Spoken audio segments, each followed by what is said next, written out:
At another safety, number 5, Caden Bryan. At corner, number 7, Isaiah Bulliard.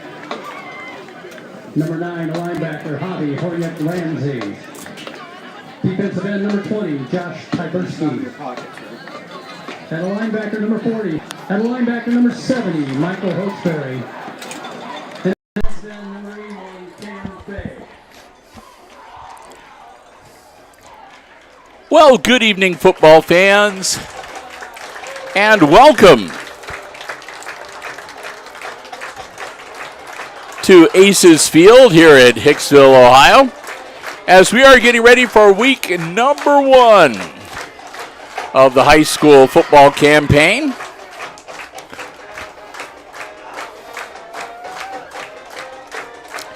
As the Aces will have their home opener tonight, they'll be hosting the Bulldogs of Swanton this evening. Hi, everybody. I'm Bill Murphy with Hicksville Community Television. Glad to have you here with us as we have, again, the Aces hosting the Swanton Bulldogs. We're about 2 minutes away from kickoff, and I want to say a big thank you to all of our underwriters making our coverage possible here tonight. Our 4 diamond level underwriting supporters.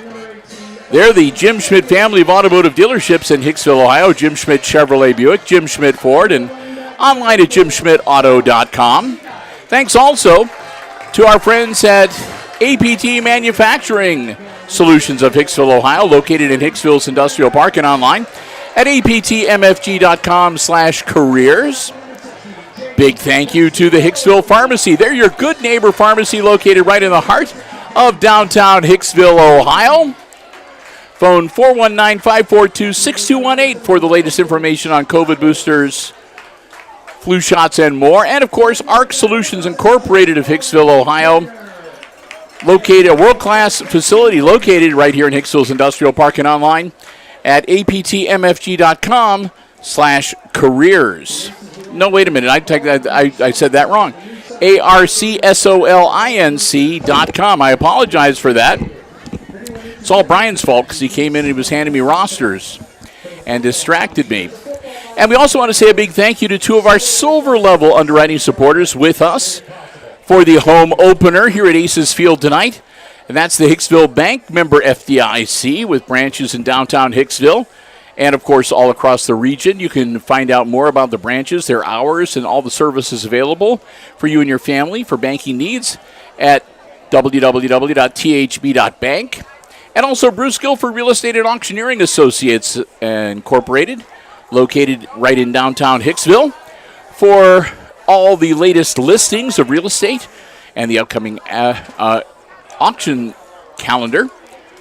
Check them out online at guilford-realestate.com.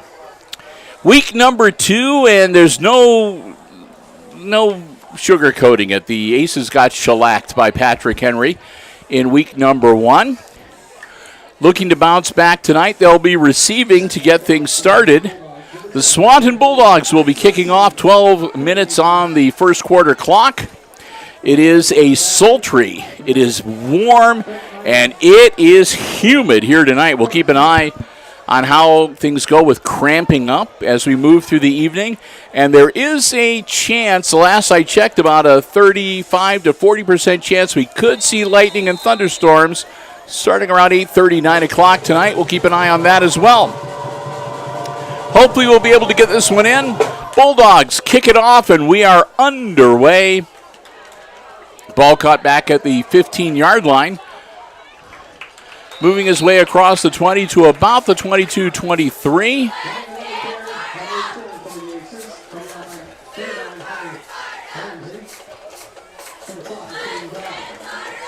Not sure who actually grabbed that. Normally the deep men back are Braden Dix, Brant Langham, and Parker Bassett. But it's 1st and 10 on the 24-yard line for the Aces here tonight.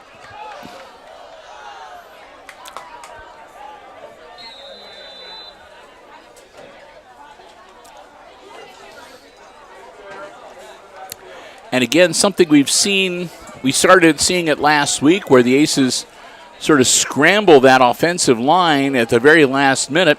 Split backs on either side of Turnbull. Turnbull hands off, moves forward, might get around to the 25-yard line. Holtzberry, the tackle for Swanton.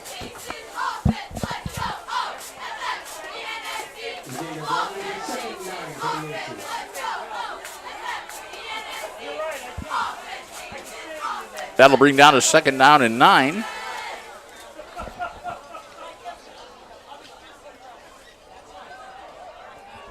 Turnbull in the shotgun, man in motion, quick hitter out to the far side. That's going to be Zedike.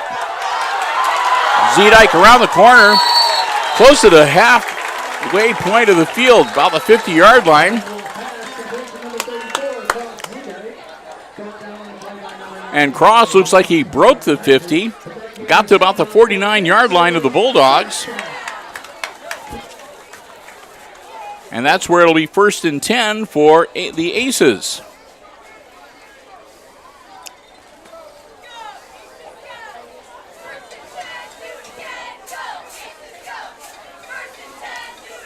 Turnbull works out of the shotgun. Quick handoff to Zedike. Zedike angling forward, gets down to near the 45-yard line.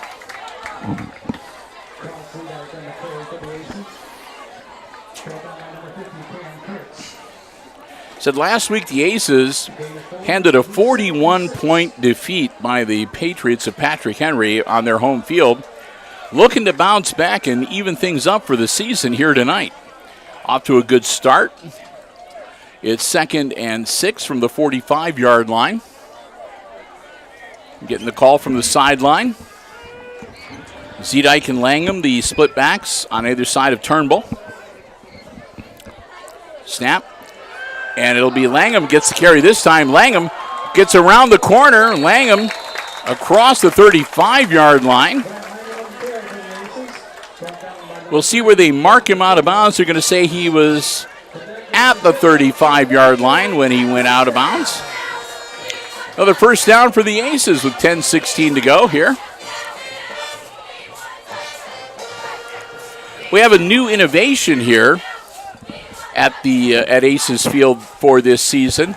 They do have play clocks on either end of the end zone, which is something new for this year. And right now, 15 seconds and counting on the play clock. Zedike, the lone split back, beside Turnbull in the backfield. Down to 4, 3, 2. Oh, I'm not sure about that. Had to burn a timeout. Aces unsure as to what to do. And Coach Justin Davis, we got down to 4 seconds on the play clock, calling the timeout. And you don't like to see, no matter who you're rooting for, Swanton or the Aces, you don't like to see a team burning a timeout within the first 2 minutes, really, of the first quarter.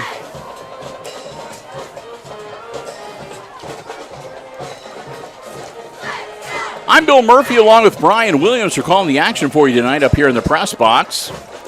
And things have shifted around, like I said, with the addition of the play clocks on either end of the field. We've been moved down one slot. We still have a great vantage point here in the press box. Not bad at all. And but the most disappointing thing is that the boosters aren't here making cheeseburgers tonight. Gosh darn it.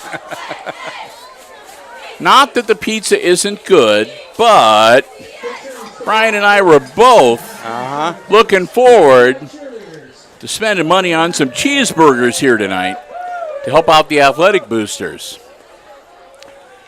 So we're back here in a couple of weeks. They better be here grilling. I'll have to talk to somebody. All right, here we go. After the timeout, 10:16 to go. No score in this game. First quarter action early on.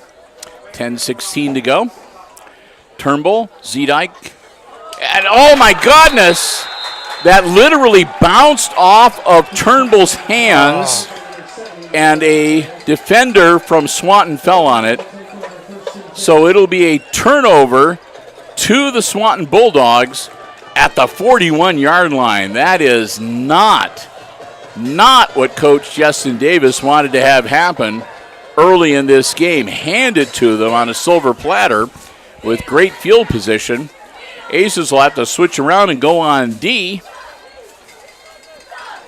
And we'll see how things go as our first look at the Bulldogs. Their quarterback wears number 11, Lucas Wilson. Wilson is a 6'1" senior. And something has happened, and they're sending Wilson to the sideline. He's taken off his helmet and something else. And they're sending in number 20, who is Josh Taberski, out in the backfield along with number 6, Drake Harris. Drake Harris is also a quarterback on the roster. He is also a sophomore, but he's primarily a running back. Harris gets the snap, rolls out. Harris can keep it. Harris takes off, first down yardage, and he'll get near to the 40-yard line of the Aces before they drag him out of bounds.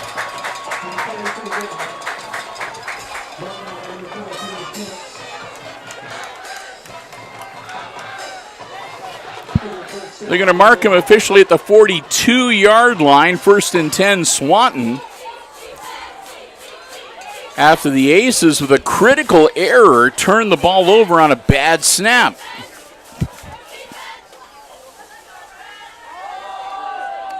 Quick handoff, not much there. Maybe the line of scrimmage, maybe another yard.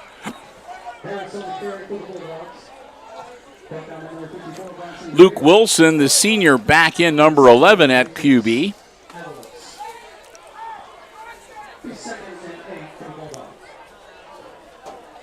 Couple yards gained, 2nd and 8 for Swanton.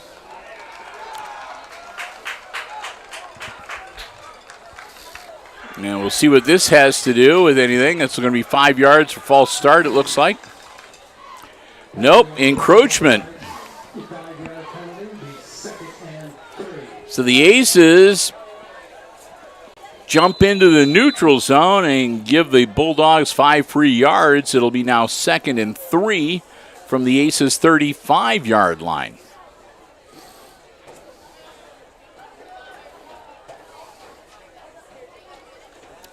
Snap, quick handoff.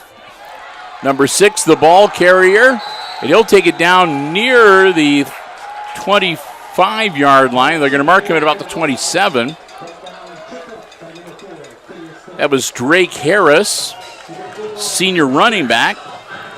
And he'll angle in and take it down again to the 27-yard line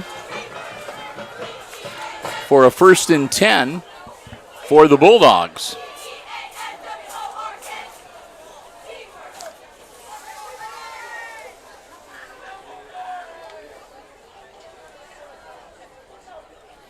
Wilson hands it off, and again, he'll give it to number 6, Harris, and Harris plows forward inside the 20.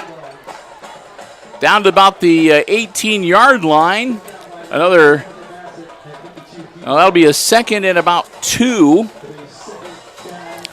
as Swanton cracks the red zone for the Aces for the first time here tonight. Here we go. And again, you got the double threat. Wilson and Harris.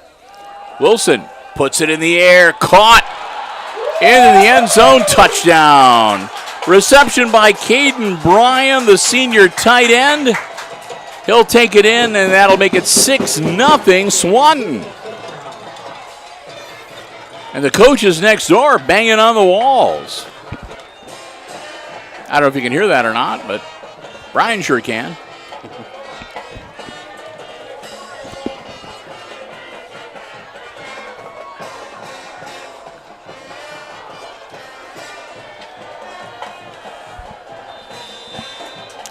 Isaiah Boylard, the kicker.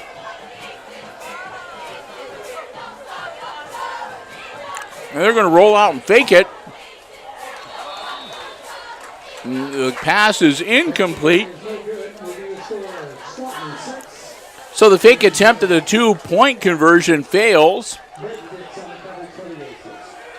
And the score will remain 6-0 Swanton with 8:05 to go in the first quarter.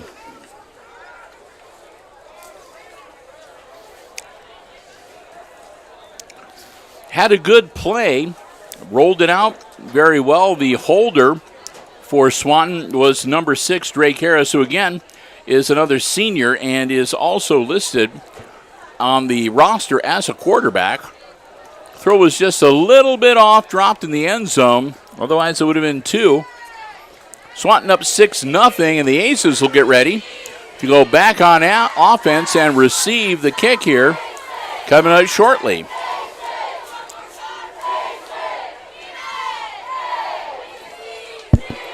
Again, we're glad to have you with us here on the HIX-TV YouTube channel. Brian and Bill, your crew here tonight. Keeping an eye on the sky. They're saying there's a chance we might see some heavy weather, maybe even some lightning and thunder moving into the area 8:30, 9 o'clock here tonight. We're going to keep our fingers crossed that that is not the case. Caught back at about the 15-yard line. Out to the 20, and that's about as far, 25, and that's about as far as he's going to go.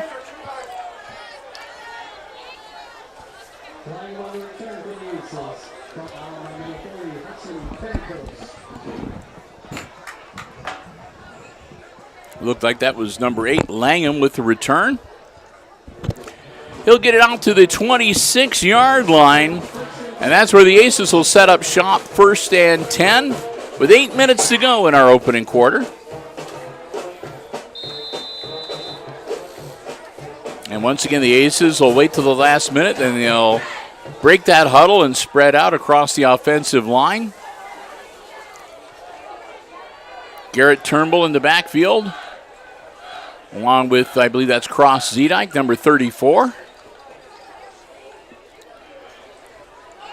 Quick hitter out, caught by Langham. Langham across the 26 to 27, spin move. He'll dive forward for a couple, get out to about the 28. Bring up second at about, 8, 7. We'll see what they mark it officially. 2nd and 7, they're going to say.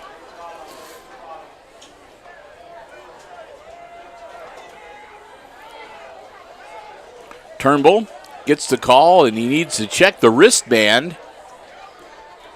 Langham in motion. And quick handoff to Zedike. Zedike straight up the middle. He's gone. Cross Zedike into the end zone. Touchdown, Aces.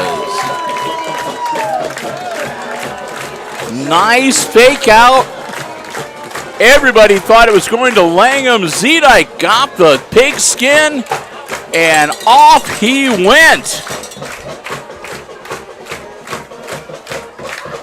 That was about more or less a 70-yard scamper into the end zone.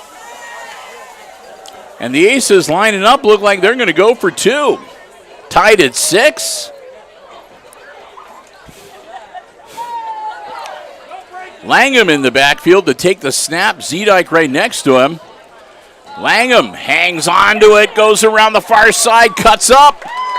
It gets in for the 2.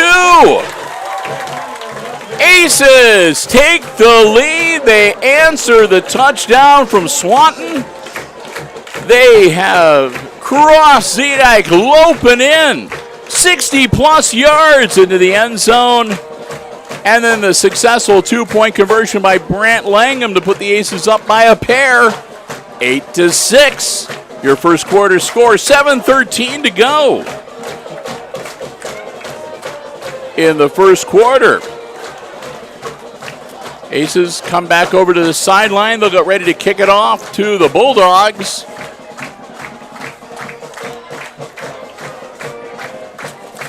Bill and Brian, glad to have you here with us for the home opener here tonight. Aces take an early lead, 8-6.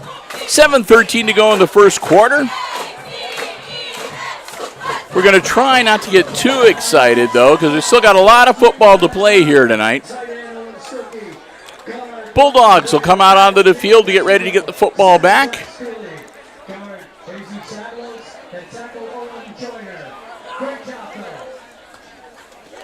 Their deep men, number 7, Isaiah Bolliard. We've already heard from him a few times tonight. Back there with him, number 1, Seth Carmen. He's a sophomore wide receiver.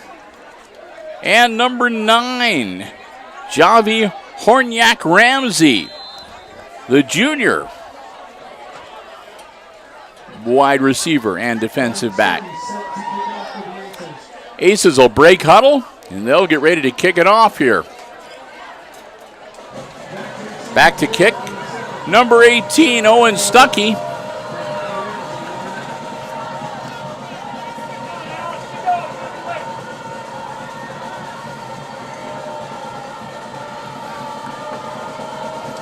Stuckey boots it. Scooped up. That's number 9 for the Bulldogs, Javi Hornyak-Ramsey. Flag thrown near the end of the play.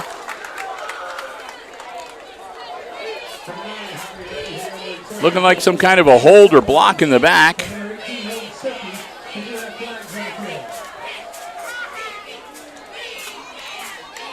Waiting for the official call. The flag is down at the 34-yard line. It's going to be against the Bulldogs.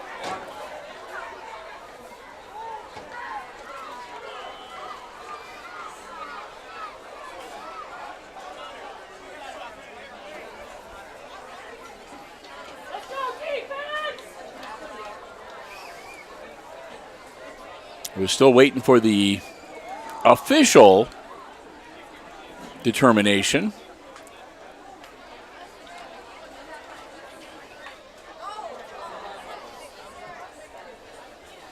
Gosh darn it, Brian, it's hot tonight. It is. It really is. They're going to back up the Bulldogs. And they're going way back to about the 20-yard line. 19 is where they're going to put it down. So Swanton, a long way to go. They've got 71 yards. Or excuse me, 81 yards.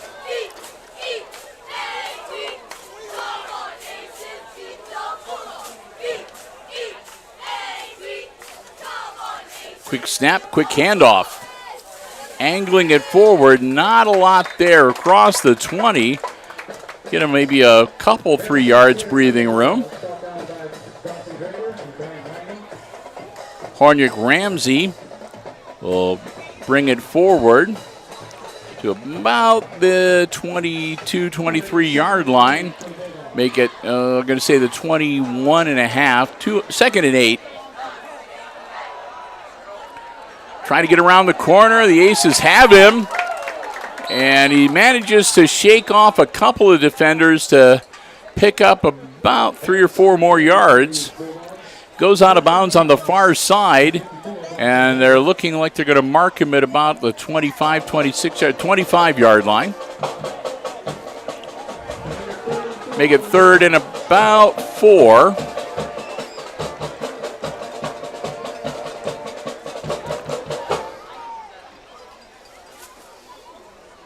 Bulldogs getting the signal from the sideline. Quick snap. Quick hit around the lateral. Caught by number 12, Marquise Selecki. Selecki out to about the 38-yard line. That'll be enough to move the chains.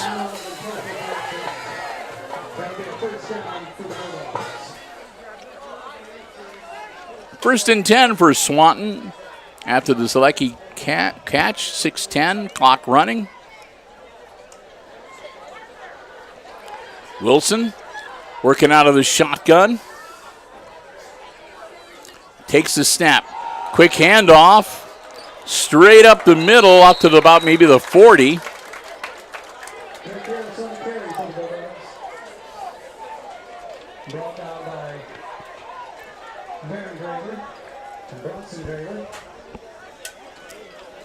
Graber in there to put the stop on him. 2nd and 8 from the 40-yard line.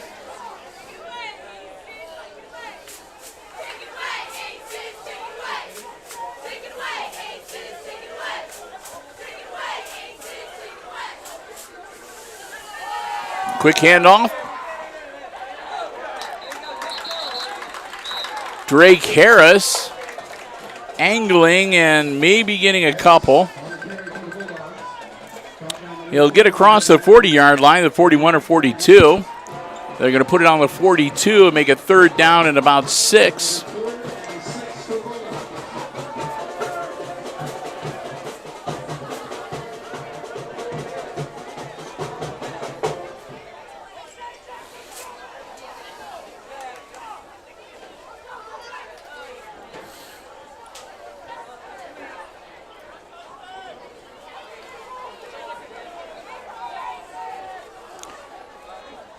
Couple of quick shifts in the line for Swanton. Snap, hand off, and they're going to catch him in the backfield. Nothing doing there.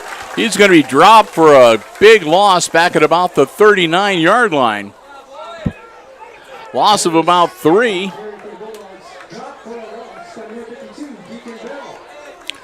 And that's going to bring up 4th down for the Bulldogs. With about 4 minutes left to go here in our opening quarter, they're going to need to punt it away. Back to punt number 5, Caden Bryan. Deep men for Hicksville. Number 11, Parker Bassett. Number 8, Brant Langham. Long kick. Langham's going after it, and he's going to have to just stand back, and I think they're going to down it at about the 17, 18-yard line. Pretty good punt. Just no opportunity for a return there. It looks like it might even be the 16-yard line.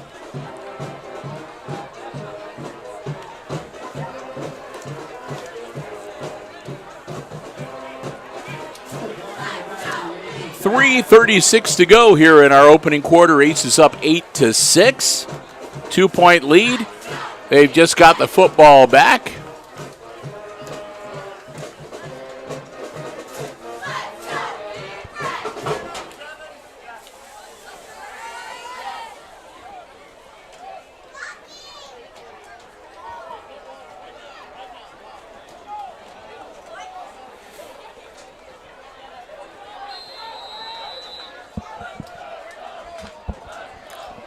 And evidently a penalty, which will back it up 5 more yards to make it 1st and 10 from the 8-yard line.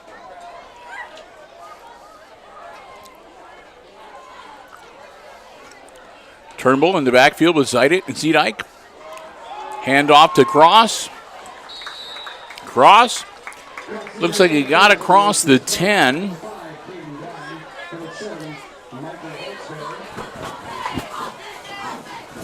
Out to about the 11-yard line. 2nd and 6 now. Well, let's call it what it is. 2nd and basically 7. 6 feet, 3/4 of a foot.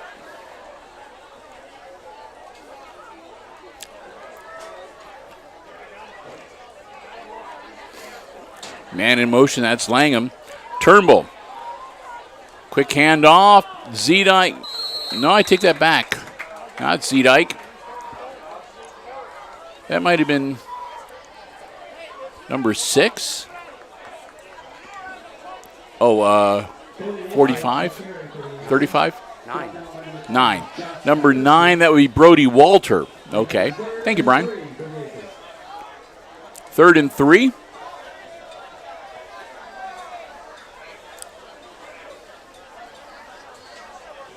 Aces mixing it up a little bit so the Bulldogs can't focus on any one or two runners.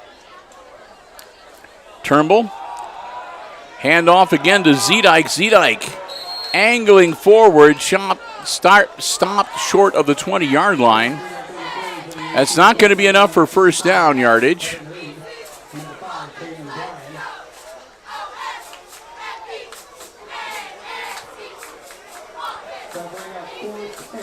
So fourth down and about a yard to go for the Aces at their own 17-yard line. They need to actually get about halfway between the 18 and the 19-yard line to move the chain. So they've got about a yard and a half to go. And they're going to punt it. High, short punt, and it will come down, and it looks like it's going to go out of bounds short of the 40-yard line, about the 39.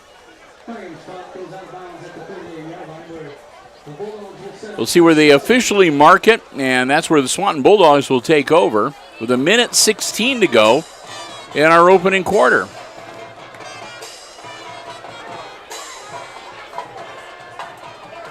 Looks like it's going to be 1st and 10 Swanton from the Aces' 42-yard line.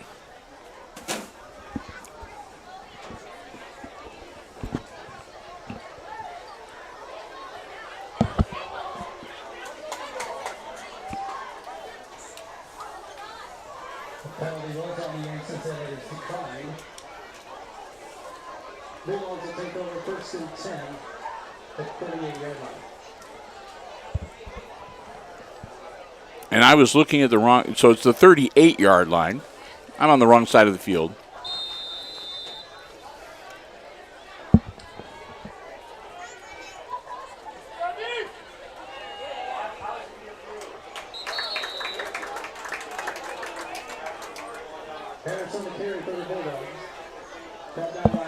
Not much there, maybe about a half a yard. 2nd and 9 for the Bulldogs.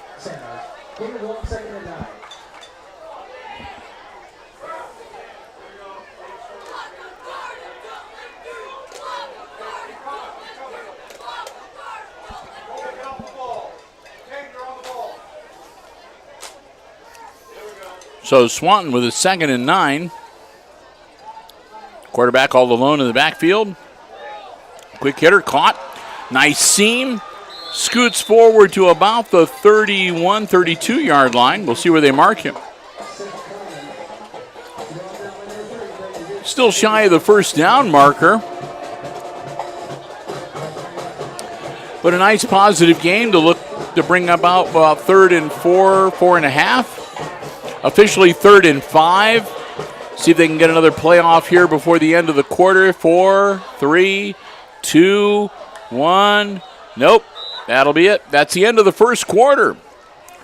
So we've played the first 12 minutes, and after 12, it's the homestanding Aces leading the Swanton Bulldogs 8-6. Your first quarter score here on HIX-TV, watching live coverage from the Aces field on the HIX-TV YouTube channel. Big thank you to one of our diamond level underwriting supporters making our coverage possible here from Aces Field tonight, and that's the Jim Schmidt family of automotive dealerships in Hicksville, Ohio. Jim Schmidt Chevrolet Buick, Jim Schmidt Ford, and online at jimschmidtauto.com. Hey, if you're in the market for a vehicle, whether you're looking for one that is brand new or pre-owned, car, truck, van, or SUV, stop by, check out the selection they have on the lots, or you can check out the entire dealer inventory online anytime at jimschmidtauto.com. Hey, remember, it's always about service before, during, and after the sale at the Jim Schmidt family of automotive dealerships in Hicksville, Ohio. We want to thank them so very much for their continued diamond level support. As a diamond level underwriter, they underwrite all of our Aces sports coverage, all levels of play across all of our platforms for the entire year. Whenever you get to see Aces Sports action live on HIX-TV, they're the ones that make it possible. We want to thank them. We hope you will do the same. 15 years now and counting, Jim Schmidt has been supporting Hicksville Community Television. Well, we want to thank them so very much. The Jim Schmidt family of automotive dealerships in Hicksville, Ohio. Jim Schmidt Chevrolet Buick, Jim Schmidt Ford, and online at jimschmidtauto.com. All right, here we go. 12 minutes in this second quarter.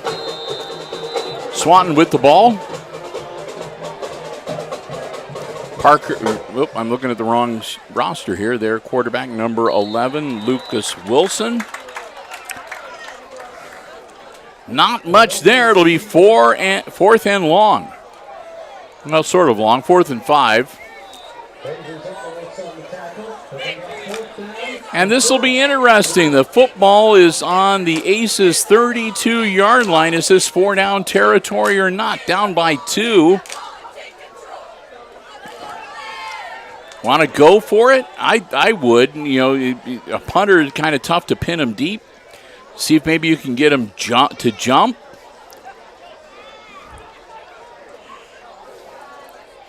Wilson.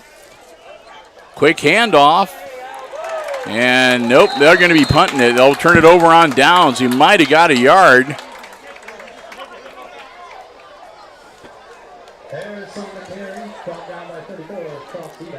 Now, me, I'd have gone for like a short pass, a high percentage type of thing. Even if you don't pick up the full 5 yards, at least you move them back a little bit. And if they're inside the 30, that's almost as good as a punt. 11 minutes, 10 seconds. Aces take over on downs, 1st and 10 on their own 32-yard line. We'll see what Hicksville can come up with here.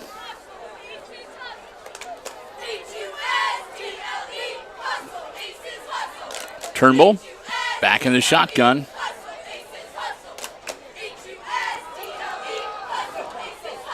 Hands it off to Zedike. Zedike. No, I take that back.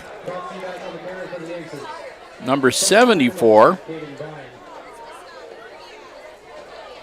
No, they're saying that's not true either. I'm not sure who actually made that carry then. I thought it was Avalos, but no. Maybe Graber. Going to have to invest in some binoculars here before long, Brian. Getting old. Bifocals. Langham. Reverse handoff. Number 11. Here he goes.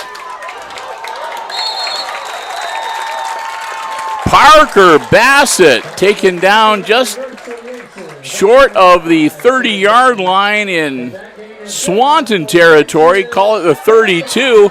1st down, Aces. Bassett on the reverse. Caught him looking and manages to make some good positive yardage there. They're going to say, well, it's actually the 33-yard line where the football is placed.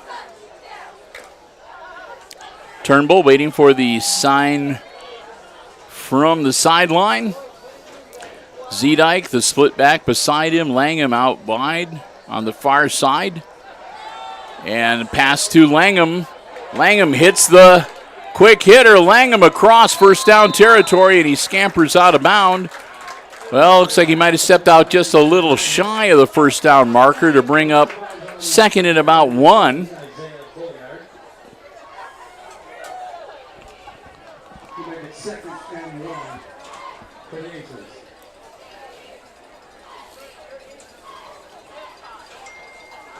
Quick hitter, that goes to Zedike.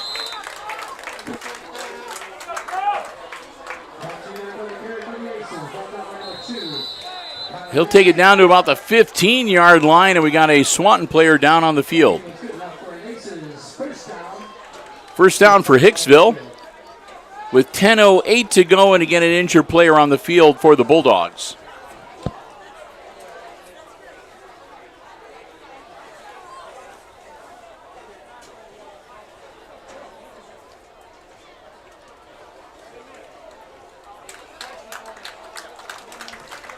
That was number 40, Hudson Pancoast. He'll pop right back up.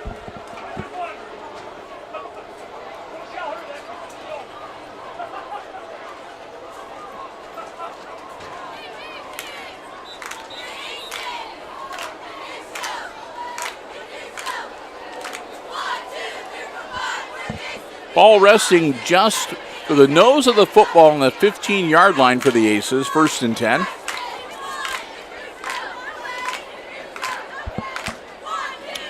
Hicksville would like nothing better than to punch another one in here.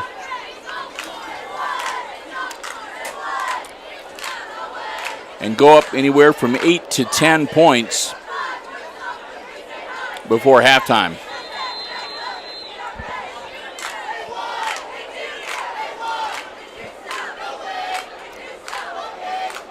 Turnbull getting the sign from the sidelines.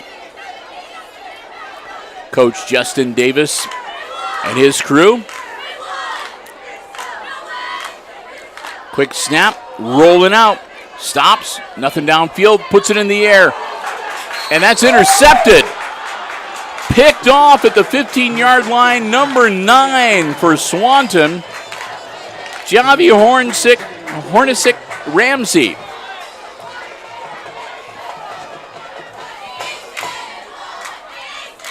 Number 9. I'm saying Javi Hornacek Ramsey. Brian says that's close enough for him. That's Horseshoes, hand grenades, and football. There we go. And if I am saying that wrong, I apologize. But we're going to do the best we can do. So the Aces knocking on the door inside the red zone. Turn it over. 9:45 at its 1st and 10. Swanton now from their own 15-yard line. But they got a lot of green to cover. Try to get back into this game. See how they do here.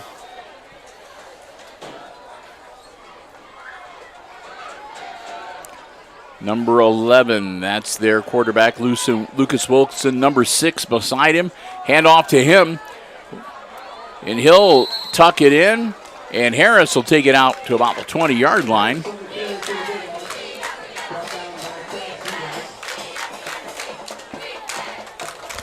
Harris gets him about halfway there with 1 carry. Bring up 2nd down. Ball on the 21-yard line. 2nd and about 4.5, maybe, I'll call it 2nd and 5. Another quick handoff. Powering forward. We'll see. It's going to be close. I think it's going to be a little shy. Now they're going to give him forward progress across the 25-yard line to about the 26. Yep, they're moving the chains on the far side. 1st and 10, Swanton at the Aces 25-yard line. That's about as close as you can come. Had to have that Olympic, measurement down to the 1/1,000,000th of his handoff. Powering forward across the 25 to about maybe the 28.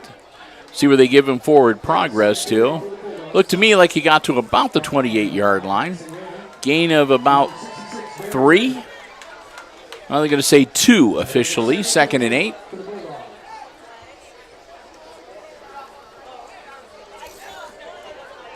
Swanton with the opportunity to maybe go up on the scoreboard, but most importantly also burn off a lot of clock and keep it out of the hands of the Aces offense.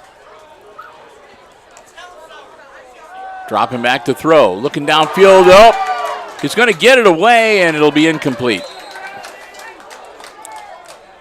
Nice job by the Aces defense.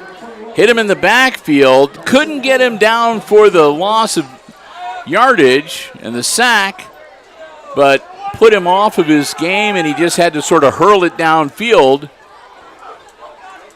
And truthfully, if his intended receiver had been paying a little more attention, he might have had a shot at it if he'd made a diving catch, but hits the ground, incomplete, brings up 3rd and 8 for the Bulldogs. Is that a penalty on the play? And a penalty on the Swanton Bulldogs. I did not see the yellow handkerchief. Did you see it, Brian? No, I didn't. Yeah, I'm about to say, Nope. I don't know where that came from, but it'll be a penalty against the Bulldogs. And they're backing him up to the 15-yard line. Wow. Wow, that's a 15-yarder. I don't know if that was intentional grounding or an illegal receiver downfield, whatever the case may be, but yeah. 3rd and 8 has now become 3rd and about 23.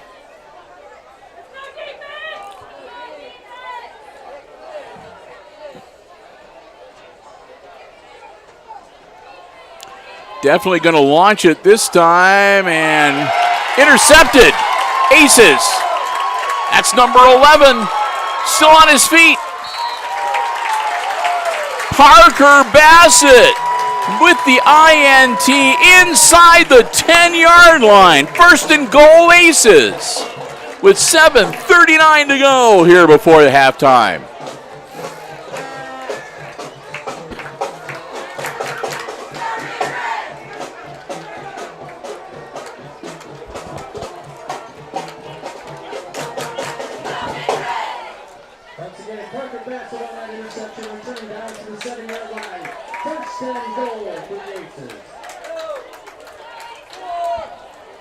So 1st and goal from just inside the 7-yard line.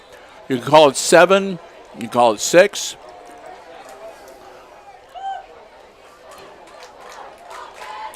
Bassett split backs behind him. Quick handoff, direct snap. Right to Langham. And Langham. Touchdown. We were waiting to see whether he crossed over.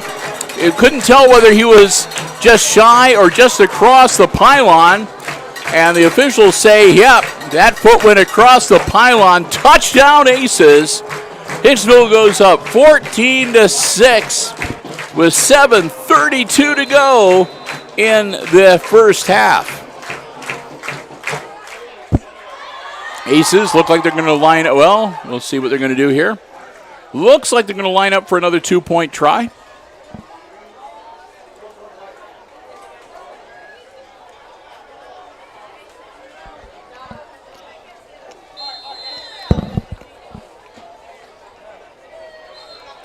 Langham set to take the snap.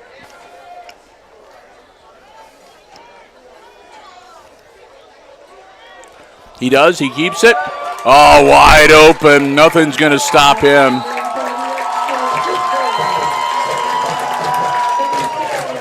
Grant Langham with a good read. He strolls in. And it's 16-6. 10-point lead for the Aces with 7:32 to go here in quarter number 1.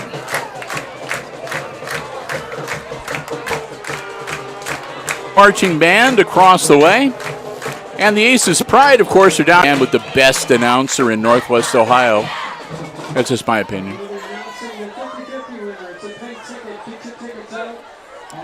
A bunch of people at Patrick Henry last week said the same thing.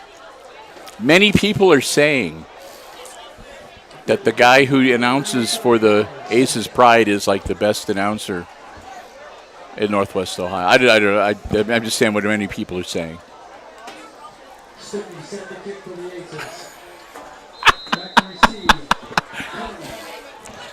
Good thing Good thing we have the trash bag with the plastic liner you can throw away easily if somebody has to throw up.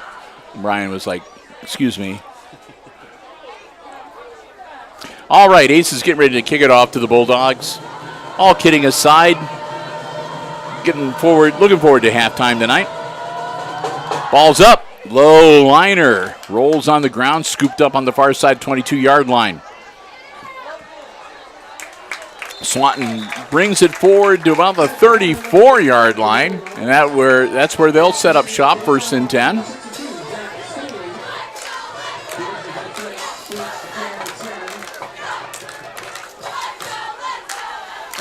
See where they mark it. Now they're going to give them a little more than I thought. Nose of the football right on the 35-yard line.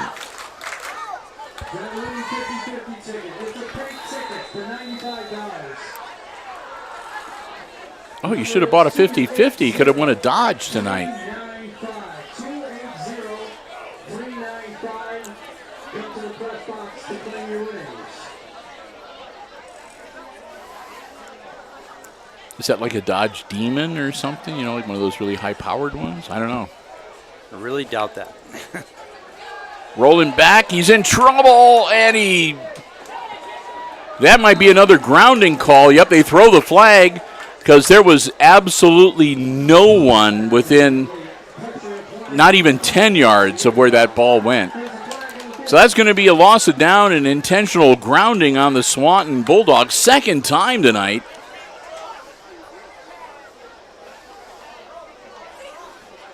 And besides, you don't like American cars, do you, Brian? You're one of those European guys. You want like a BMW, or VW. I was going to say VFW, but VW. BMW is as far as I'm going to go. Yeah, sure. Audi. What are those? What are those Norwegian cars? I have no idea. Saab, something like Definitely not. that. Rolling out. Ball in the air and incomplete. Like I said, with that penalty, a 10-yard and loss of down, it's now 3rd down and 20. Move the ball back to the 25-yard line for the Swanton Bulldogs.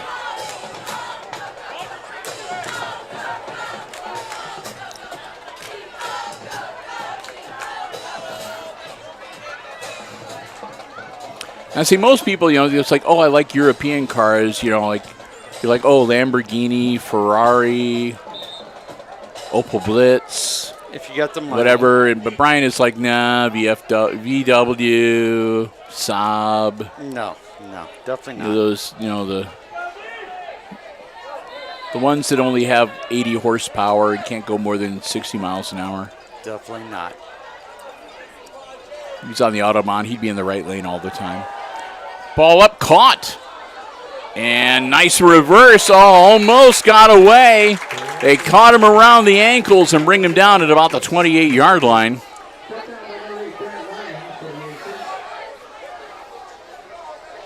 Officiating crew doing a good job here tonight.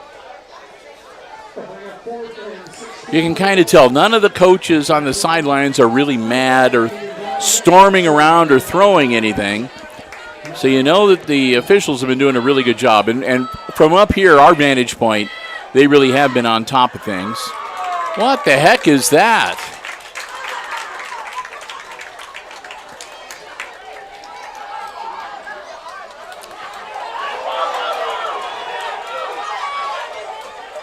He's going to punt it. Ball's up. And takes a good bounce. And it's going to be down at about the 43, 44-yard line. Man, the last time I saw anything like that was when you and I tried to, change my daughter's diaper years ago and the baby powder exploded, Wow. It smells like the same thing. Yeah, it does. It's looking like it might be a whiteout night for the student section down there. Aces with the ball back, 6:07 to go. Here we go.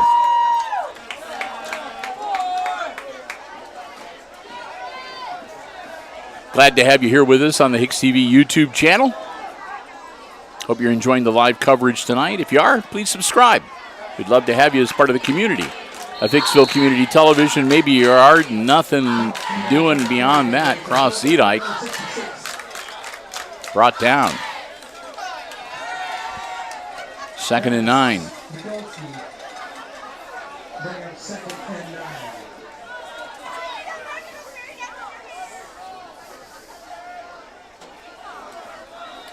Second and 9 for the Aces. Turnbull. And I think that's Zedyke still back in the backfield. Man in motion. Quick hitter out, caught by Langham. Langham straight up the field. Langham, nice seam. Langham across the 30, dives forward. About the 32, or make that be 28, 27-yard line. We'll see where they mark him down. 27, it looks like. Another good gain for Brant Langham. First down, Aces. Move those chains. I can't say it as good as Bob Weatherhead next door, but I try. He does that Aces first down. I can't do that. Nice hit out to the side. Ooh, nothing doing there. Might have got back to the line of scrimmage. And Bassett with the catch. Looks like he might have lost about half a yard. And they're indicating a penalty against the Aces. Or are they? Is there a yellow flag down on the field? I can't. Yeah, there is.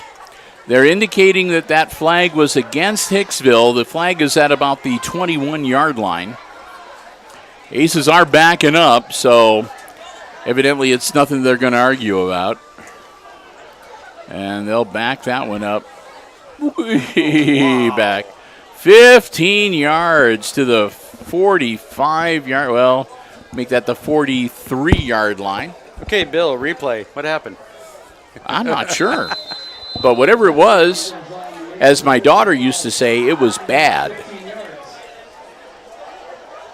15 yards. I think that, I'm not sure if that was a procedure call or a legal man downfield, but yeah, they got burned.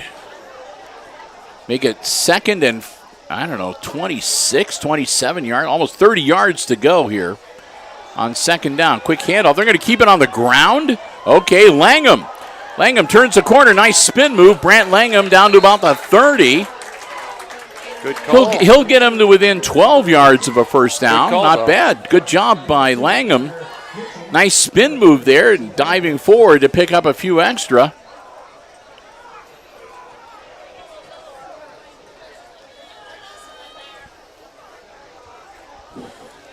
Third and 13.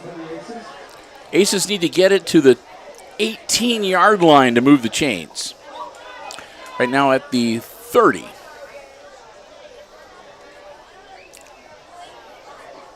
Third down. Zedike. Zedike looks like and a flag near the end of the play. Cross got out to about the 20-yard line, but another flag against the Aces. That one at about the 30-yard line. 29 is where the flag landed. So it'll be third and long. I mean, it'll go from third and 13 to third and even more.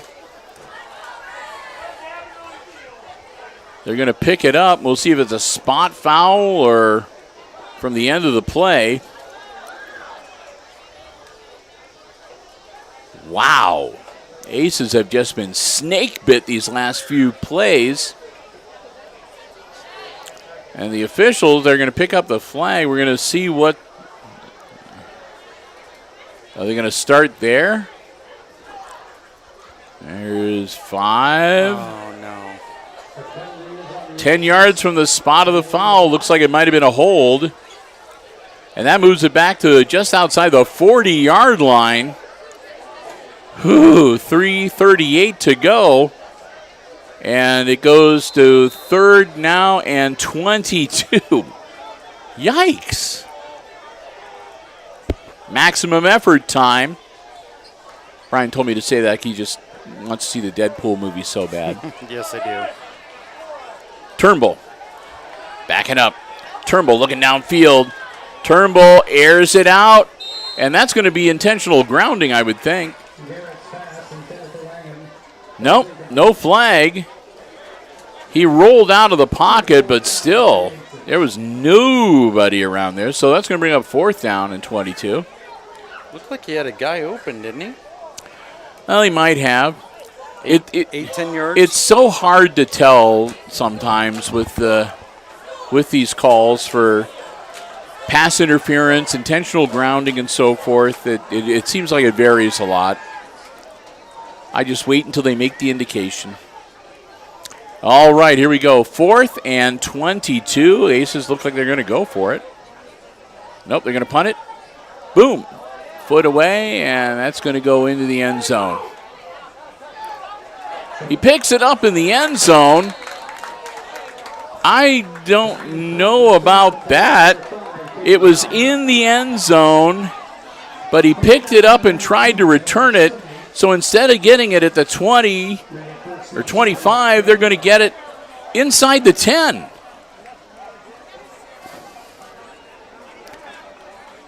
Now, where I come from, they used to call that a bad mistake.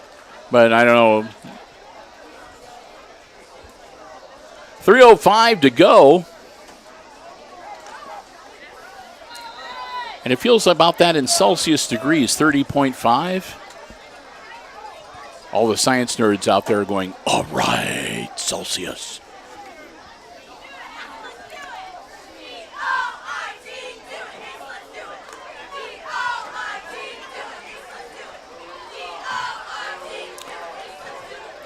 Three, two, one. And they just get it off. Out to the 5-yard line. That's going to be a loss of a couple. 2nd and 12. Yikes. I'd be airing it out, just me, but.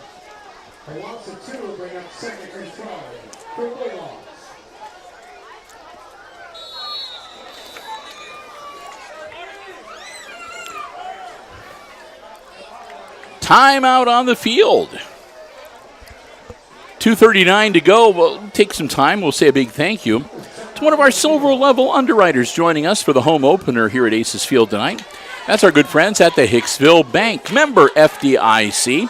Their main branch located right in the heart of downtown Hicksville, Ohio. Even Brian knows where that is. Oh, yes. And branches elsewhere around the region, Edgerton, Auburn. If you'd like to get a complete listing of all the branches, their hours of operations, and all of the services that the Hicksville Bank can supply to you and your family, check them out online. It's www.thb.bank. Want to thank them so very much. Shannon and all the gang over at the Hicksville Bank with us for, I think this is their 3rd year now. As a silver level underwriter, they underwrite selected programs, both sport and non-sports, throughout the year. Want to thank them so very much. We hope that you will do the same. Because remember, they're helping to bring you tonight's live broadcast for free here on the HIX-TV YouTube channel. Our friends at the Hicksville Bank, member FDIC, and online at www.thb.bank.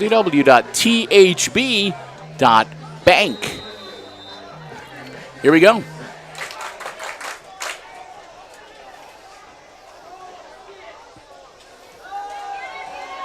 Ball in the air, long strike, caught.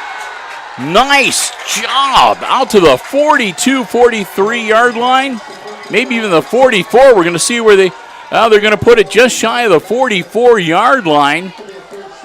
Aces up 16-6, but a strike by the Swanton Bulldogs could maybe even that score up a little bit before halftime in 2 minutes and 25 seconds. They have to stop and let the chain gang get in place.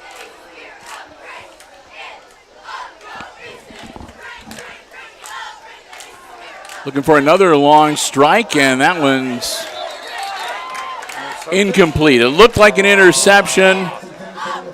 Langham was saying, I caught it, but the officials knew, kind of like was on the ground when you picked it up.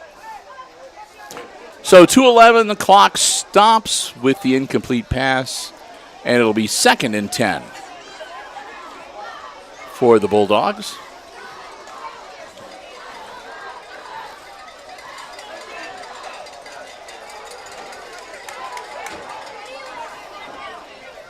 Quick snap, handoff.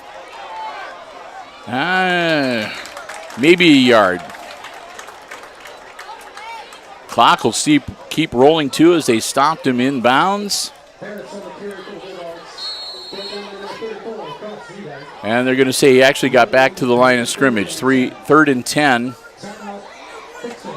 Aces are going to take a timeout with 1:55. 3rd and 10.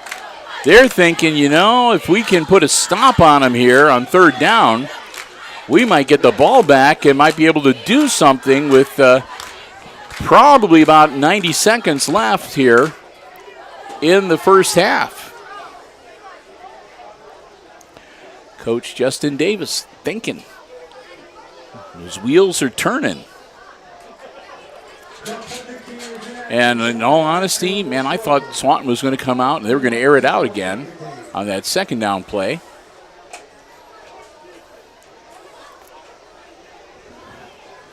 But that's why I sit up here with a microphone and I'm not down on the sidelines. Nice turnout for the student section here tonight for the Aces. Week number 2 in the home opener here tonight. The cheerleaders are down on the sidelines, keeping everybody's spirits up. We get to halftime.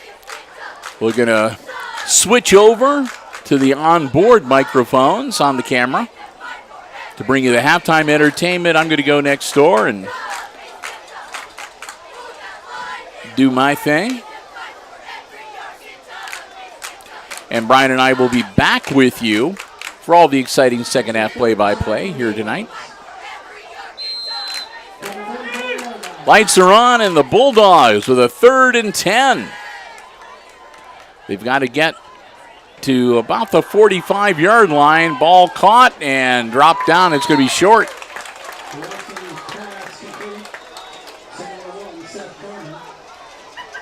So Swanton not able to get the distance they need. It'll be 4th down, and the Aces get the ball back, and they should have maybe 90 seconds to work with. Hicksville with 1 timeout left. That's the downside. They burned 2. Well, they're going to burn another one right now, it looks like. So the Aces use their final timeout. So they will not be able to stop the clock here. Going forward, I would not have done that. But again, I'm just the guy calling the game. Now, Brian played football. You were, well, you were at that school in the center of the county we don't like to talk about. Yeah. But over a minute. Yeah. That's not a good call. But again, you and I are just up here running the camera. I want to thank Brian too for sacrificing his Friday nights for the next 9 weeks to be with us for every single football game. At least I hope so. He just said 1 game. That's all he said. No. I'm pretty sure I sent a text saying next 9 weeks. I don't get your texts.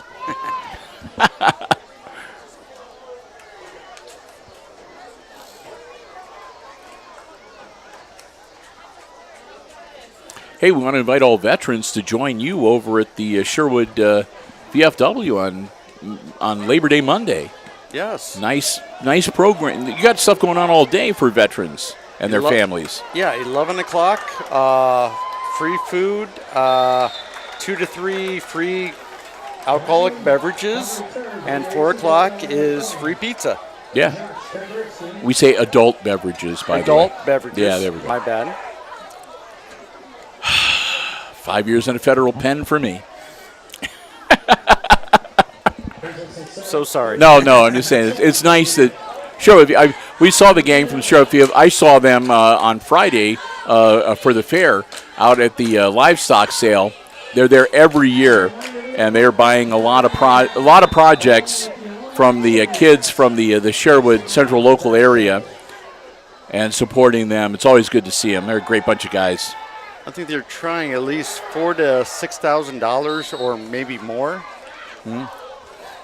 Well, I don't think they bid less. I think the least I saw them buy any project for was $350. So it was either that or more. And a lot of times, like I said, they were combining with other people. Yes. When the young lady had her grand champion goose, and she wanted to donate all the proceeds to buy another one of those all-terrain wheelchairs or whatever for the handicapped kids to be able to use at 4-H camp. They're $15,000 a piece, and the community got together and bought her goose for $10,000. Holy cow! He stays in bounds until he got to the 46-yard line. Brant Langham. So yeah, 2/3 of the cost. So hopefully there'll be at least a couple kids being able to go anywhere because the one young man that used it this year was there, and he was in the show arena a few times. And man, there ain't no place that it's like a little. It's a little. I mean, it's got treads on it. It's like a little tank. It was awesome. And kudos to all of Defiance County coming together. $10,000 for a goose. Awesome. Airing it out. Got a man open. Oh, good defense. Isaiah Bolyard was the defender. And I think that was Langham there trying to haul it in. It was either Langham or Bassett. Got his hand in there at the last minute. So excited for college football, Brian? I think actually the season kicked off last night. Now, Michigan's going to be a different situation this year. Defense is still there. Offense. Well, their head coach is in the NFL now. Nice catch. Ooh, and incomplete. So we'll see on the offense. It's all right. No one can take away the world championship. We both got our shirts. That's true. Yep. Or at least I got my shirt. Did you get a shirt? Got a shirt and a hat. Yeah, all right. That's right. Yeah, we bought you one for Christmas. Go ahead, OSU haters. We don't care. We still like watching you lose. And let's face it, you're going to have all those Pac-10 schools now this year. So the Big Ten's going to be a different animal. Yep, it's going to be tough for both of us.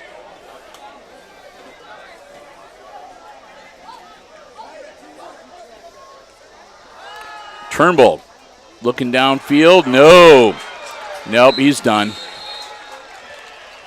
Turnbull on 3rd and 10 is going to eat turf back at about the 49-yard line. Now they're going to give him forward progress right to the midfield stripe. That's going to bring up 4th and 10 for the Aces with 55 seconds to go.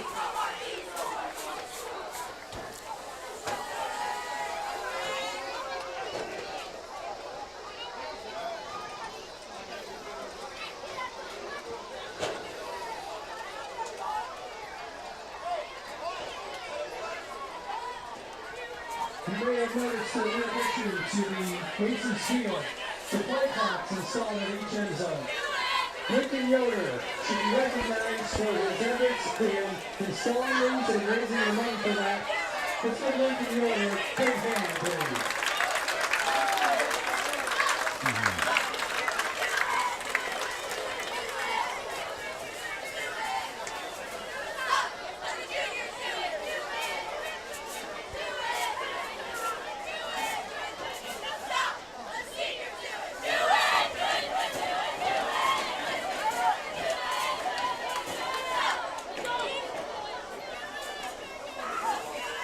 Fourth and 13 for the Aces. Back to back Ryan.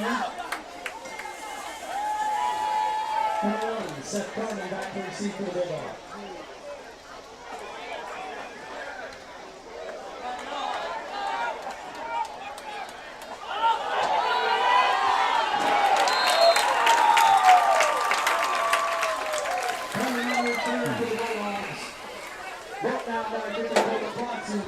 Got a flag down at about the 13-yard line, it looks like.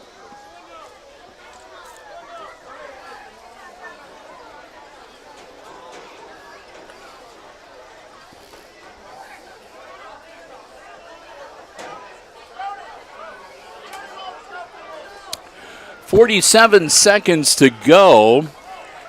They've got the flag in hand, so we're waiting to see how this is going to shake out. They're moving the football back to about the 7-yard line.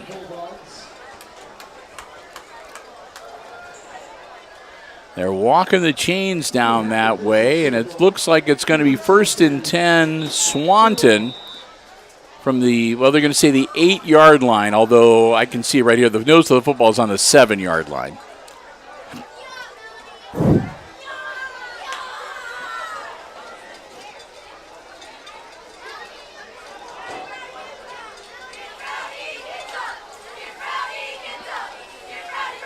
Bulldogs Snap. Quick handoff. Up the center, across the 10, and then maybe out to about the 12, and then they'll push him back. Clock continues to roll. Stopping at 32 seconds to go, and that's going to have to be a timeout from the Bulldogs.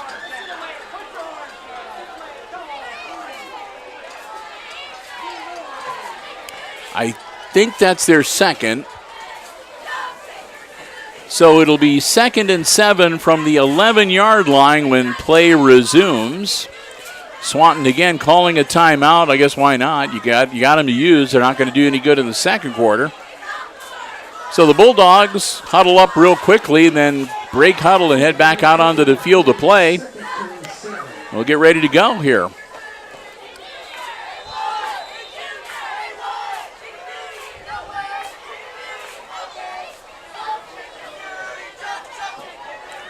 Hard snap. They'll start the clock. Nobody budges. Here we go. This one should be for real.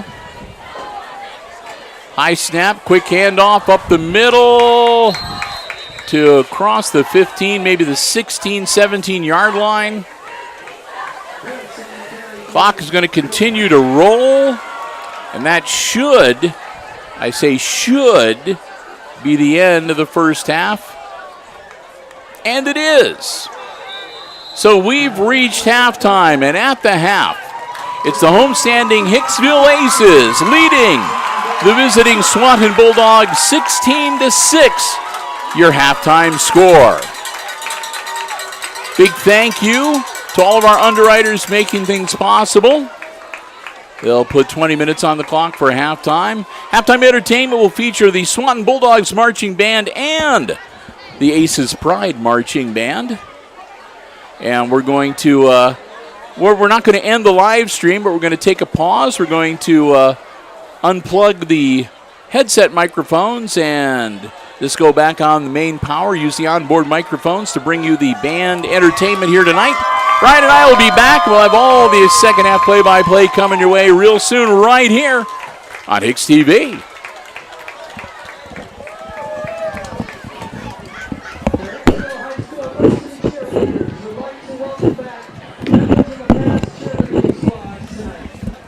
We're excited to host over 50 past Aces cheerleaders from 1958 to the current graduating class 2024.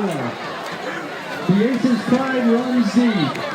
Congratulations, ladies.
Once again, congratulations, alumni cheerleaders. Still got it.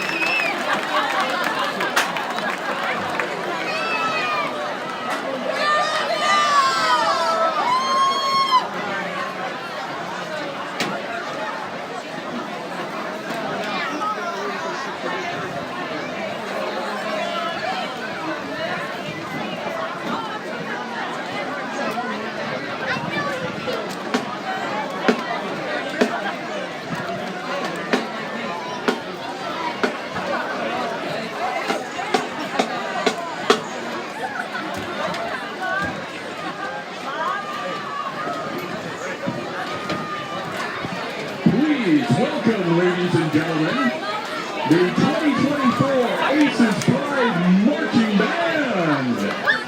The band is under the direction of Zach Kohlmeyer and is led on the field tonight by drum majors Jerica Steele and Merle Yanez. Tonight, the Aces Pride will take you on a musical journey featuring some of the most iconic storm-themed hits from Imagine Dragons, Creighton's Clearwater Revival, and the Scorpions. Let the winds howl and the lightning strike as the Aces Pride Marching Band storms the field with a show that's sure to blow you away. The band begins their show with the electrifying hit Thunder by Imagine Dragons. Feel the energy of the music as it rumbles through the stands, capturing the intensity of the storm rolling in. This is Thunder.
Since its release in 1971.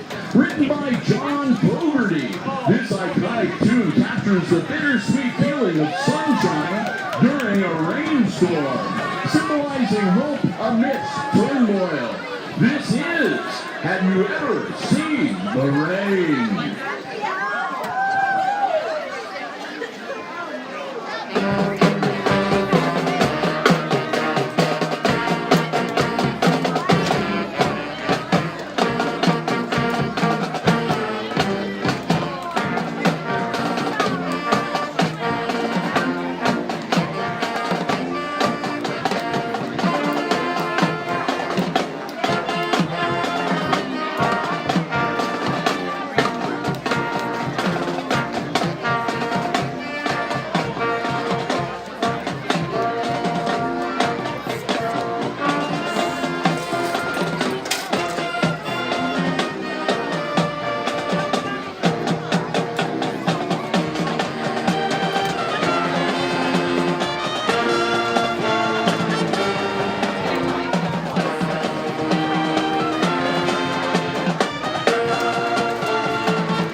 Pride Marching Band is about to unleash a rock anthem that's as powerful as a hurricane.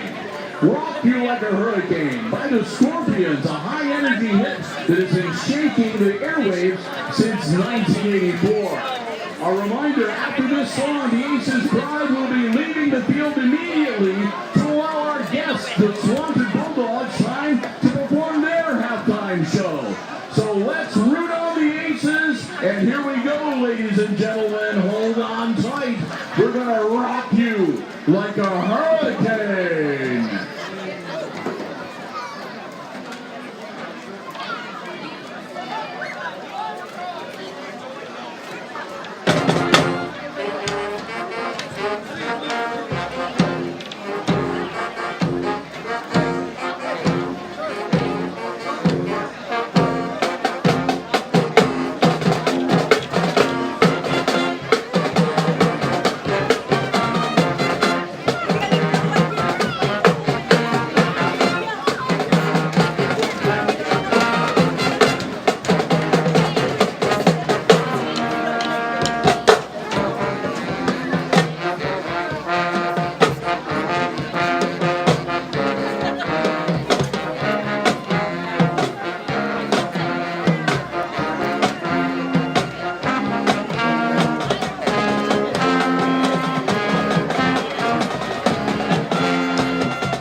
Under the direction of Will Schneider and led with assistant Chase Bender.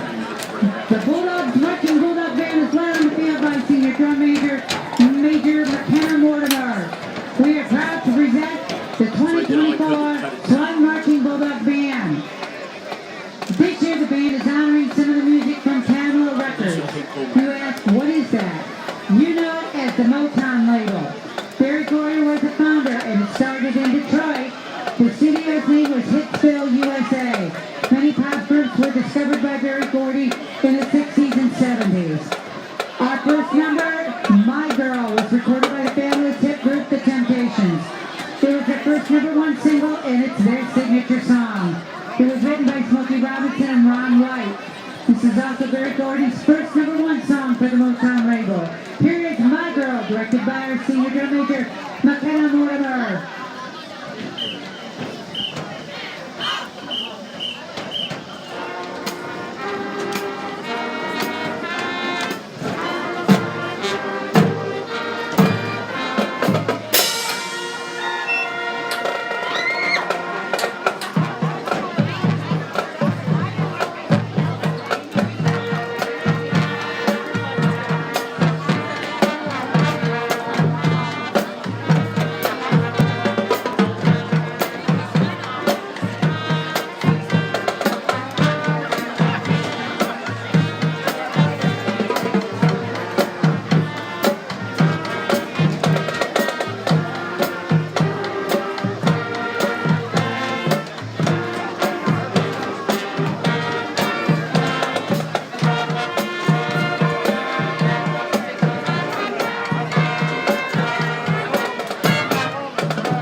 groups.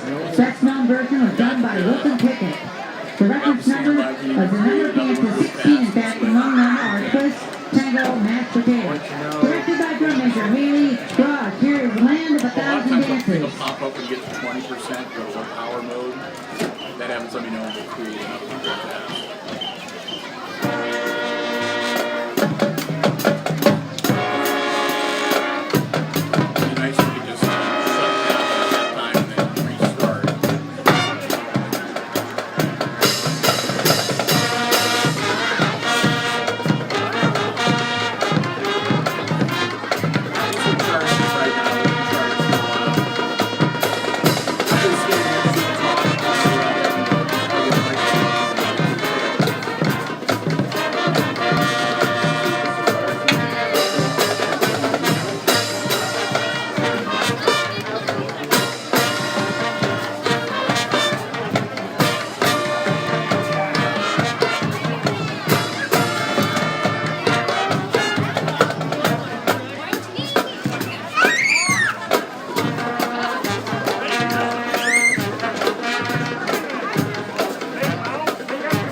Lights from the outside. We welcome you to the press box here at Hicksville. I got to fix my hair out here, taking those headsets on and off.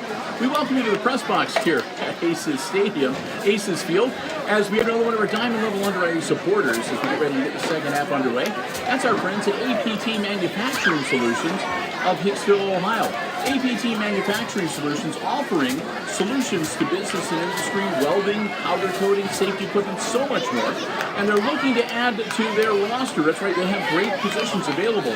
If you are looking for a terrific place to work, a place to start a first career, a second career, add to the skills you already have, go online, www.aptmfg.com/careers. That'll take you to a complete listing of all of the opportunities that they have available. Many of them come with special training and also certification opportunities. You can fill out an application. You can upload your resume. They would love to hear from you, and who knows, maybe you can become part of the APT manufacturing family. I want to thank Tony Niswander and the whole gang over at APT Manufacturing for their continued support of our Aces Sports broadcast here on Hicksville Community Television. Remember, anytime you see Aces Sports action here on Hicksville Community Television, any level of play across any of our platforms, our underwriters like APT are the ones that make it possible. So we hope that you will thank them as well for the free coverage you're able to enjoy here on Hicksville Community Television. We want to thank them so very much. One of our diamond level underwriting supporters, APT Manufacturing Solutions of Hicksville, Ohio, and online at aptnfg.com/careers. Now we're getting ready to head back down to the field to get the second half underway. About 30 seconds to go before that. If you're just joining us at halftime, it's the homestanding Aces leading the Swanton Bulldogs 16-6 here at Aces Field this evening. Now, as I've mentioned off and on a couple times, we've had some last-minute and unexpected personnel changes here at Hicksville Community Television, so as a result, we're kind of scrambling with things. So as we get the third quarter started, I'm going to be trying to talk to you occasionally, or Brian will, but we're going to keep the iPad that we're using on battery for about 5 minutes or so to charge it up, and then we will, probably about halfway through the third quarter, we'll rejoin you. But I'll try to dive in. I think if I lean close, I can talk in the side microphones and fill you in on what's happening. We'll go back to regular play-by-play about halfway through this third quarter, and if needs be, we have a second unit available. We can start up a second live stream if we run out of battery space. And hopefully that won't be the case. Again, Brian and I want to thank you so very much for joining us here at Aces Field tonight.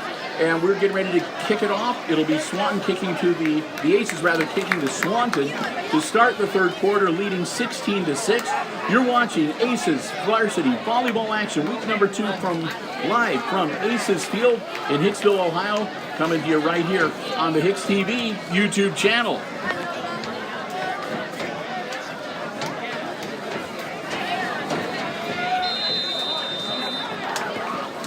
Varsity set to kick off for the Aces.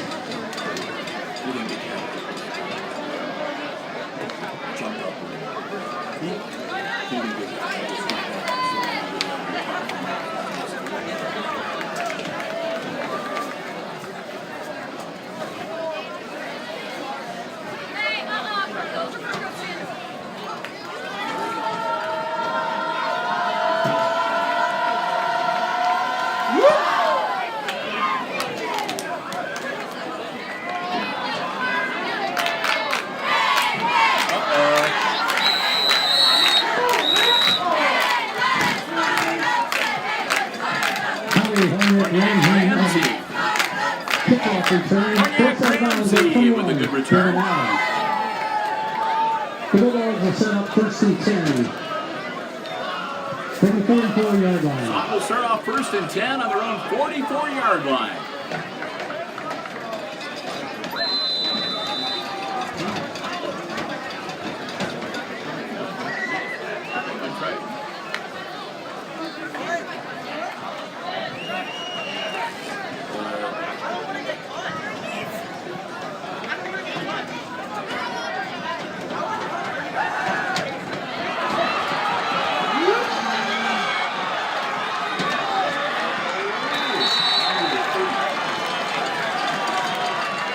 The Wilkins pass.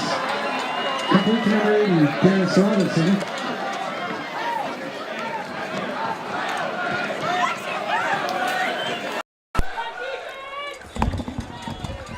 So Brian is thinking that we can run the risk here, so we're going to back on with the headset microphones here. Nice run from the Bulldogs to the 35-yard line for a first and 10. 11:32 to go here. They're down by 10 in the third quarter. Bill and Brian again, they're the crew from HIX-TV. Glad to have you with us here on the HIX-TV YouTube channel tonight. And that one, the intended receiver was number 6, Drake Harris. hard for me to read. These printing is really small with no light. We have to flip the lights on here in the studio. Yeah, there we go. Drake Harris, and it was like he wasn't really expecting it because it just floated right by in front of him. So 2nd and 10 for the Bulldogs. Hard count. Aces don't bite.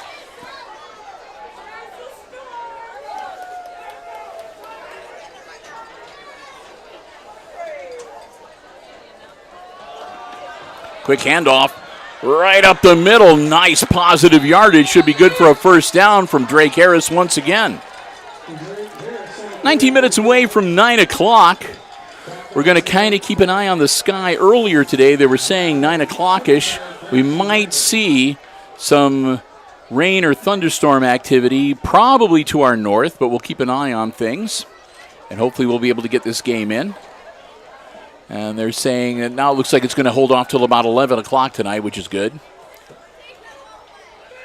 As much as Brian loves a good thunderstorm, nothing doing there. Maybe a yard.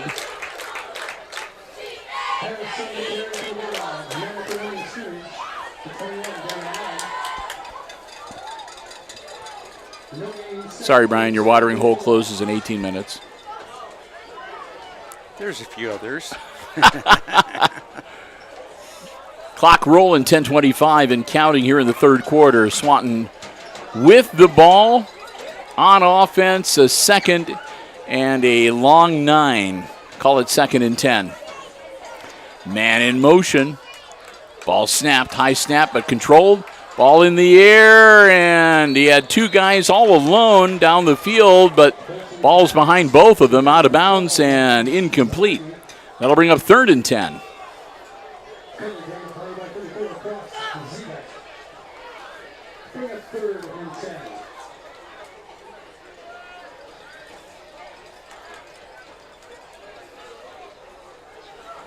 Home opener here at Aces Field, and this season it looks like it's just about like every other week. We're here tonight. Next week we're away at Eden, and we're back here for week number 4. Week number 5 we're away at Antwerp. And again, Wilson not able to get away, and he's going to be brought down, and it's going to bring up 4th down and just about 10 yards to go. So it's like every other week between home and away for this season. Our homecoming game later this season is going to be against Paulding, and the last game of the season will be here at home against the Apaches. I think we travel to Ayersville and Antwerp this week, or this year.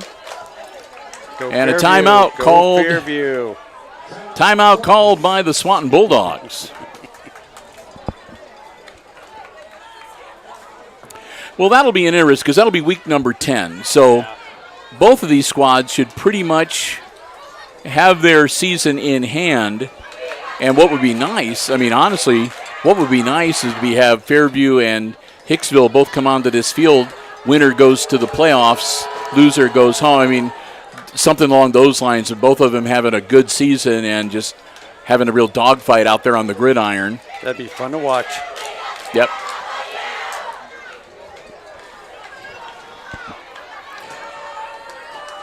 And, of course, we haven't really dwelt on it, but needless to say, our hearts and our thoughts go out to the Edgerton community with their tremendous, terrible loss to their school family and their football family and Bulldogs athletics. You know, what can you say? Just that our hearts are with them.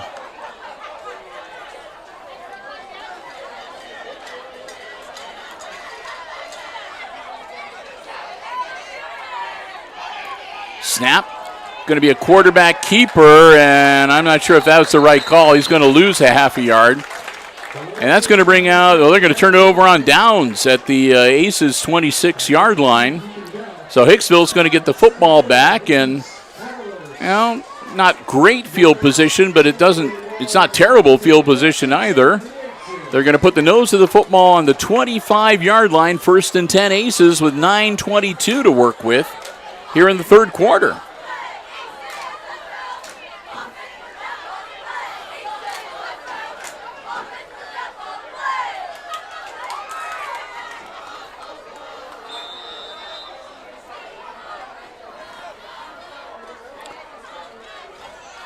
The scrum's going to break loose here at the Aces line of scrimmage. Turnbull checking his wristband. Zedike and Langham, the split backs on either side of him. Working out of the shotgun. Here we go. Rolling out and taken down for a big loss. Got him by the ankles and down he goes. That's inside the 20-yard line at about the 18. Now they're going to give him forward progress to the 19. But still, that's going to bring up second and about 17, 16. Okay, yeah, second and 16.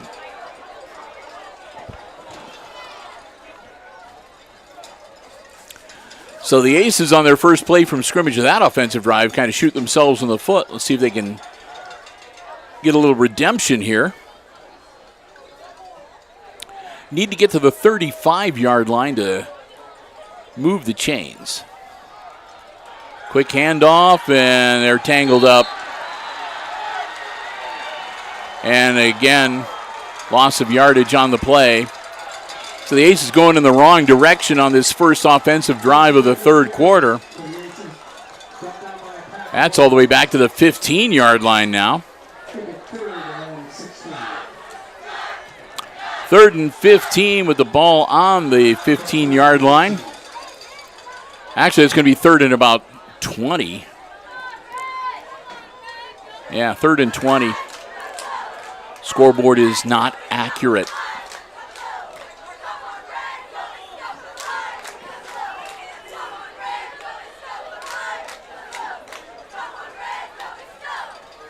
Back, ball in the air, got a man open. Caught. Parker Bassett makes the grab and slides to the 43-yard line for a big first down for the Aces. Move the chains. Hicksville's in business now.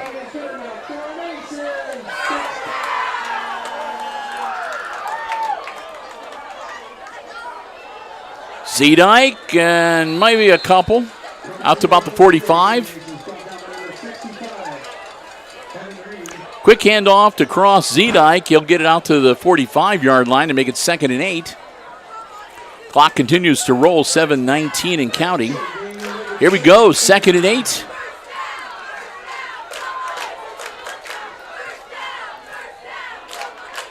Bassett, Langham out wide on the near side towards us. Zedike in the backfield along with Turnbull. Turnbull, quick hitter to Langham. Langham gets away from one guy. Across the 50, they'll upend him. He'll go down about the 48.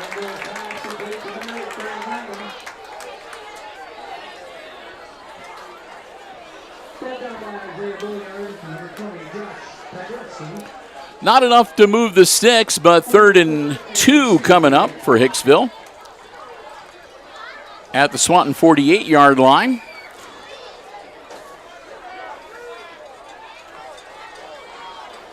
Call comes in from the sideline. Here we go. Check those wristbands. Turnbull. Quick handoff up the middle, and that'll be first down yardage for the Aces. Inside the 45 to about the 42. And make it the 43. 1st and 10, Hicksville.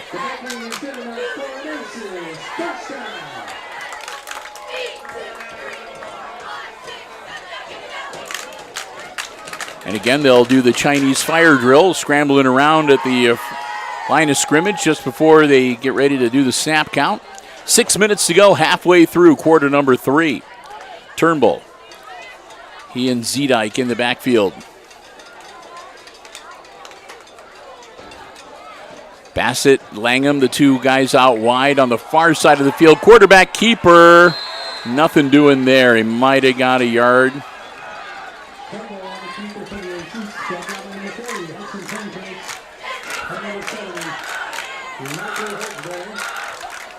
Second and 9 for the Aces. They're not going to give them that. They're going to say 2nd and 10. Half a yard.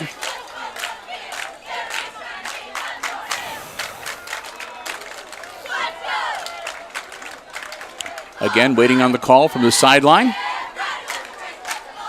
And again, everybody checks their wristbands real quick.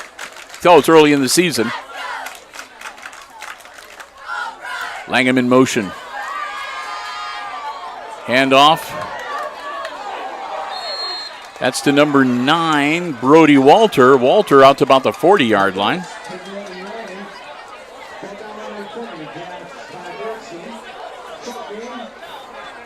Pickup of about 3. We'll call it 3rd and 7.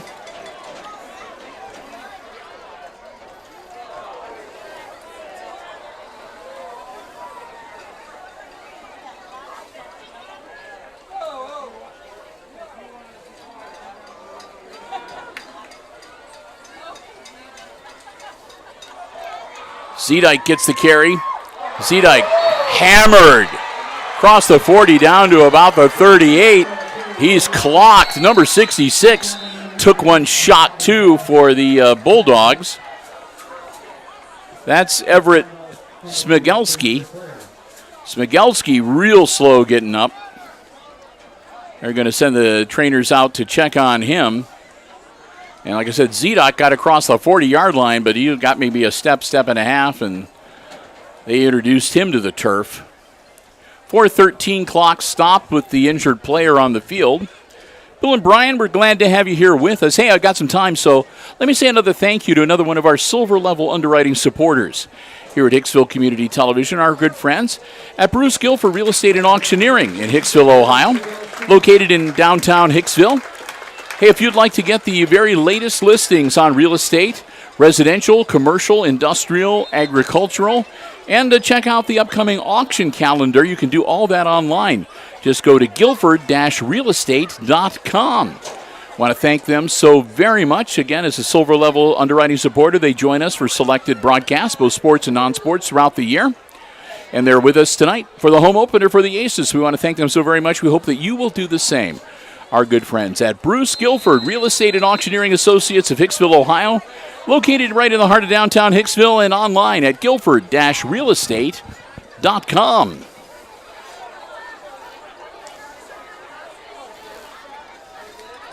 Here we go. Aces with a 4th and 7. They're not dropping back to punt. They're in 4-down territory here with a 10-point lead.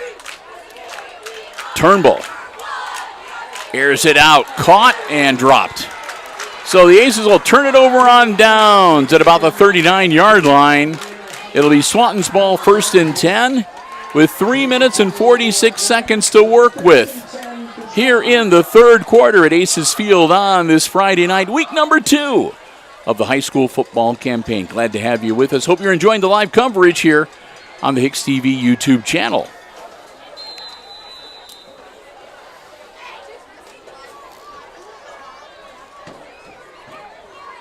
And I can tell you the humidity has not gone down one bit with the sun setting. Get a little breeze finally. Little. Yeah, very little. That's okay. We're made of tough stuff. We're broadcasters. All right, Aces are going to switch over to D. And a false start will back up the Bulldogs 5. All right. That's not the way you want to start. 1st and 15 now. I think it was a false start. It was either that or delay a game. High snap. Swanton hanging on to it, and they got him around the ankle. He'll get across the 35, maybe the 37. Or they bring him down. Pickup of maybe 3. Bring up 2nd and 12.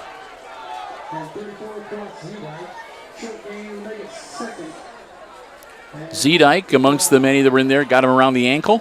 Brought him down. High snap. Quick handoff. And again, no, powering it forward across the 40 to maybe about the 42-yard line. Still, though, about 7 yards to go to move the chains.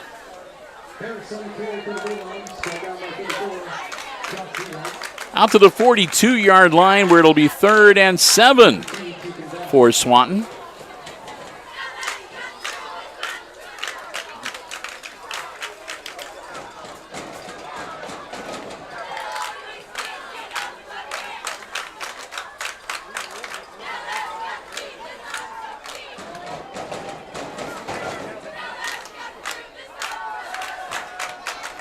Under pressure, gets the ball away, overthrows it, almost picked off by Langham. Incomplete, and that's going to bring up 4th down. Stewart, the intended receiver for the Bulldogs, over his head. And like I said, Langham was right there, but he couldn't get over. He was about a foot or so away, couldn't quite make the distance. Incomplete, 2:23 to go in the 3rd. Clock stops, and 4th and 7. And it looks like they're dropping back to punt.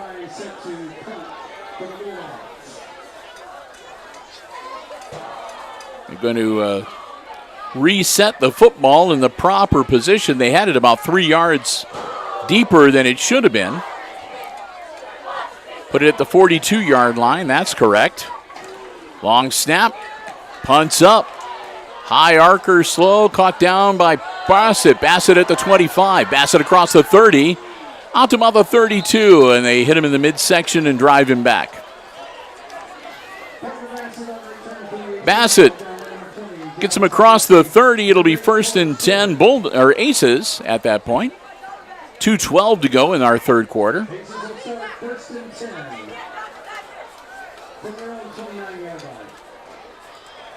They're going to say his knee actually went down at the 29. So that's where they will set the ball, 1st and 10.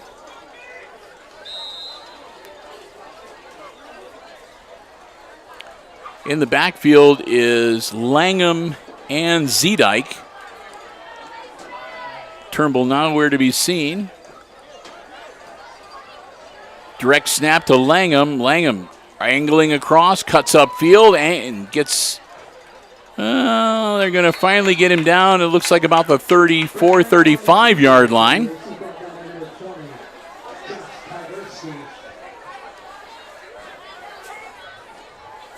They're going to put the nose of the football right on the 35. It'll be 2nd and 5 for the Aces. They need to get to between the 39 and the 40-yard line to move the chains.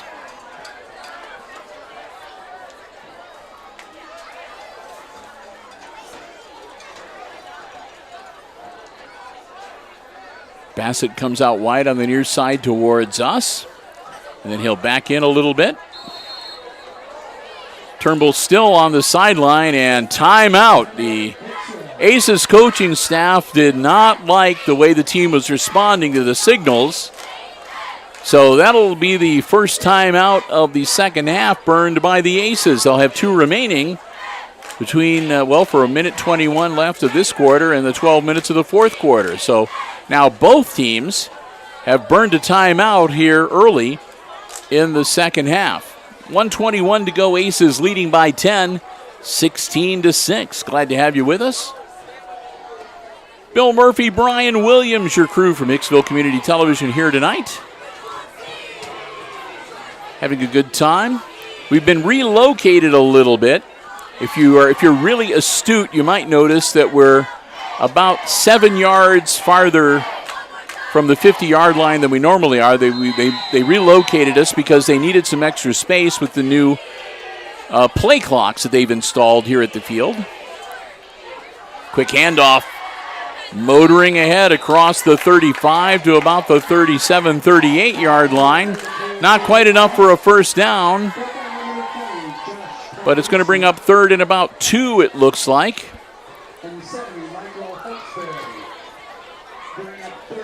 3rd and a long 2 for the Aces. Ball at the 37-yard line. Under a minute to go. Turnbull still on the sidelines here in quarter number 3. Zedike and Langham in the backfield. Langham gets the snap, hangs on to it. Langham Powering forward. He's going to be about a yard shy.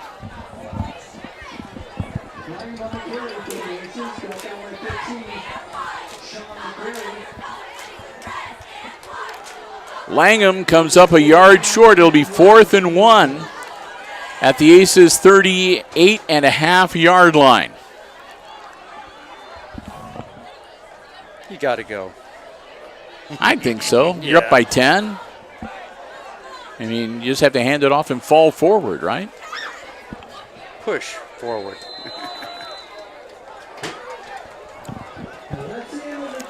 And that'll be the end of the third quarter. So we played 3. And with 12 minutes to go in tonight's week number 2 varsity game, it's the homestanding Aces leading the Swanton Bulldogs 16-6, the final score. At our third quarter break, we want to say a big thank you to another one of our Diamond Level underwriting supporters. That's our friends at the Hicksville Pharmacy. They're your good neighbor pharmacy located right in the heart of downtown Hicksville, Ohio. Full-service pharmacy for you and your family's pharmaceutical needs, medical supplies and equipment, over-the-counter medications, and lots more. They have gifts, sundries, greeting cards, Ohio State and Michigan paraphernalia, candles, so much more. Stop by next time you're in Hicksville, downtown, and see for yourself what a difference being locally owned and operated truly makes. We want to thank the Myers family for their continued support of our Aces Sports broadcast as a Diamond Level underwriter here on HIX-TV. And a reminder that if you want to get the latest information on flu shots, COVID boosters, or more, give them a call, 419-542-6218. They'll be happy to help you out. Want to thank them so very much for their continued support of our Aces Sports broadcast. The Hicksville Pharmacy, they're your good neighbor pharmacy. Again, located right in the heart of downtown Hicksville, Ohio. That's your pharmacy, isn't it? You go there every now and then, right? Yeah, I I was do. about to say. Never had a problem with That's where you get all your Michigan stuff. Don't hold that against the Meyer family. Hold it against Brian. All right, here we go. Fourth quarter. Aces up by 10. And it looks like now they've decided to punt. High snap. Nope, they're going to hold on to it. Trying to get around. Spins, dives forward. I think he got it. Langham, I think, dove forward and got about an extra 2 yards to move the chain. So the Aces are going to hold on to the football. And this offensive drive will continue for Hicksville with 11:55 to go in regulation. Somebody's slamming something in anger up here in the press box. Heard a big thump somewhere. All right, here we go. Aces, 1st and 10 at their own 44-yard line. Turnbull, quick handoff, and they'll trip up Zedike in the backfield. They'll bring him down about the 41, maybe 42-yard line, loss of a couple, make it 2nd and 12.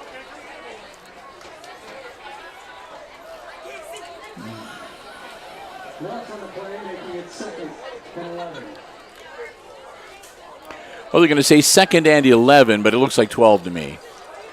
2nd and 11.75 or something. I don't know. Anyway. Turnbull back out on the field. In the backfield along with Zedike. Bassett and Langham, the wide receivers, out on the far side away from us. Zedike gets the carry again, and he's going to be running into a world of trouble again. They sniffed that one out. He's got about 4 white jerseys to contend with and maybe gets out to the 42-yard line, maybe the 43. They're going to give him forward progress to the 43, and that'll be 3rd and 11 now.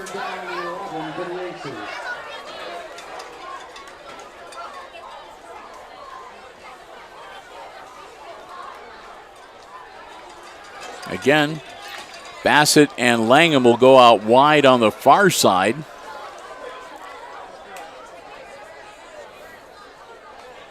Walter in the cutoff position on our near side of the line. Flag thrown. They took too long. They got those nice new 25-second clocks at each end of the field. Haven't learned to look at them yet. It's kind of a different thing, you know, if you're not used to it. That'll back them up 5. So 9:58, they go from 3rd and 11 to 3rd and 16.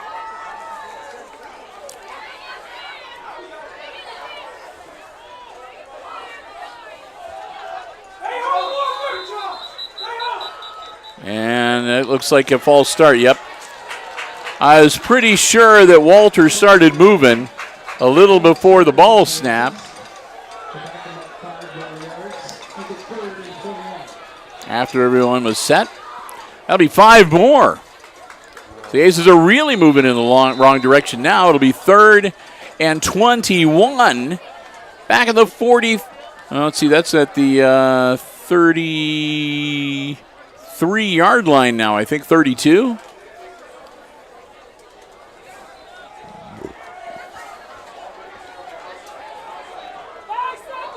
So 3rd and a country mile for the Aces, and they're looking at their wristbands again. Here we go. Turnbull launches it. Caught. Diving forward. It won't be near enough, but he'll get at least a respectable distance out to about the 47, 48-yard line. Let the punter handle the rest. 4th down and about, looks like about 6 for the Aces. 4th and 7, they say officially.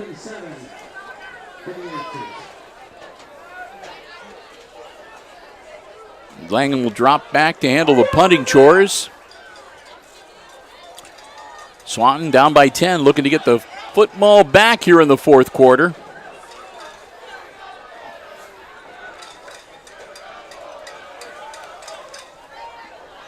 High snap, punts away. Kicks it nicely off the hand. Oh, he catches it on the rebound. That's number 9, Horniak Ramsey. And he'll take it out to about the 17-yard line, maybe the 18. And there's a Swanton Bulldog down on the field.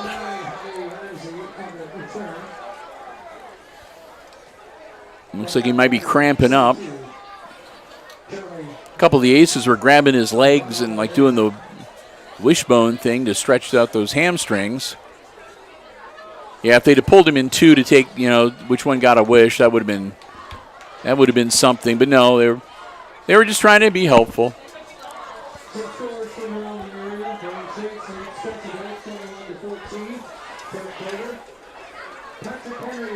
Yeah, I know. Now see, Brian used to be a wrestler in high school. So getting wishboned in wrestling that brings back bad memories. Never had a bad memory.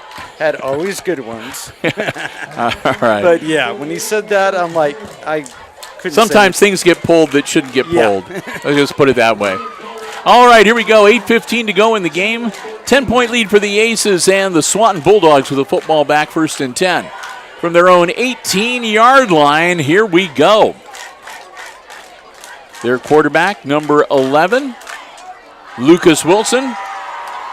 Wilson puts the ball in the air, caught by number 80. Number 80 across the 30 to the 31-yard line. That's Dennis Robinson. And we got an ace down on the field at the 30-yard line now. You can tell it is a hot and humid night, and we're getting near the end of the game. If you haven't been hydrating properly, you start to get those cramps.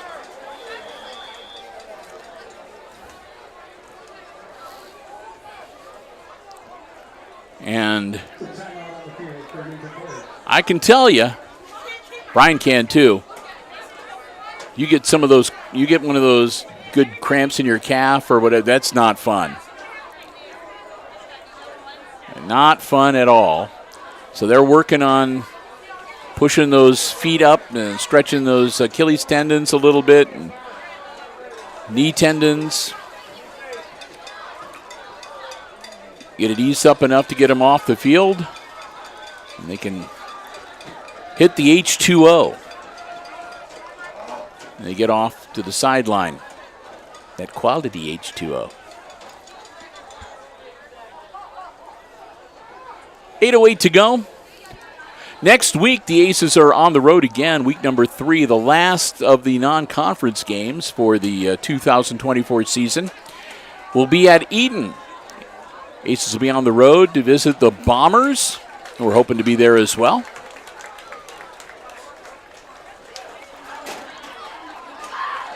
Up and making his way off, number 54, that's Bronson Graber. Got that bottle in his hand.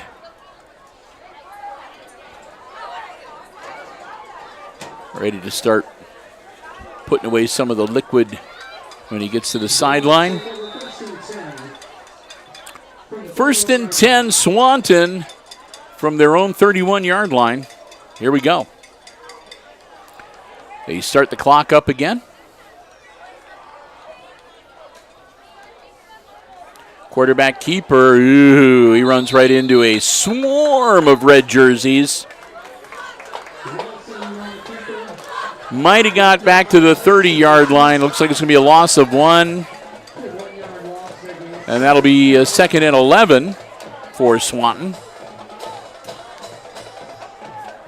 Clock continues to roll.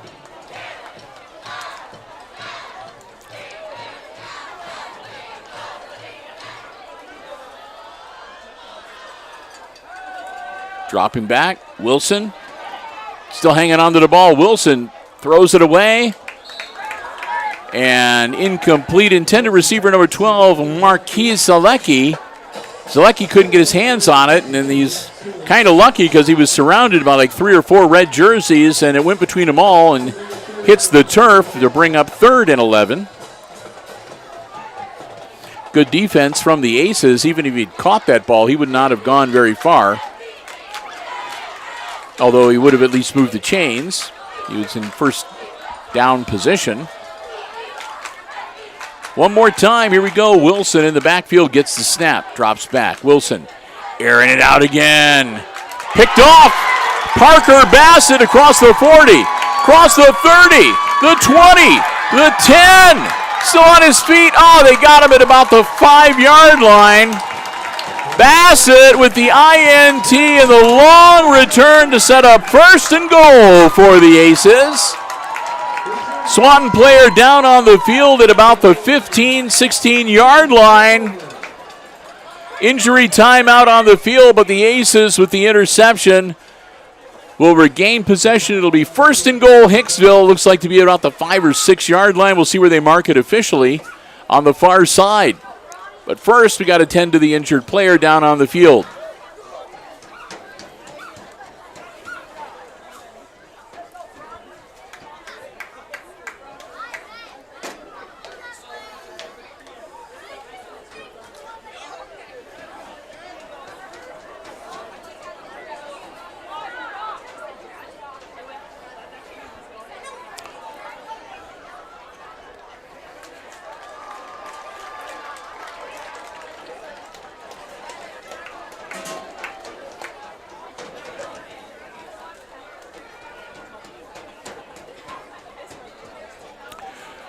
Well, looking ahead a little bit, we want to let everybody know, of course, this coming weekend is the Labor Day holiday weekend. So Monday is going to be one of those days where there is no school. The banks will be closed. The post office will not be delivering mail, and banks will be closed. So might want to check depending on where you want to go. Most governmental offices or whatever will be closed on Monday, including the Village of Hicksville. So the Village Council meeting will not take place on the first Monday of the month. Village Council meeting will be on Tuesday, September the 3rd now. Here we go, 1st and goal from the 5. Handoff, powering forward, diving in. Touchdown, Aces.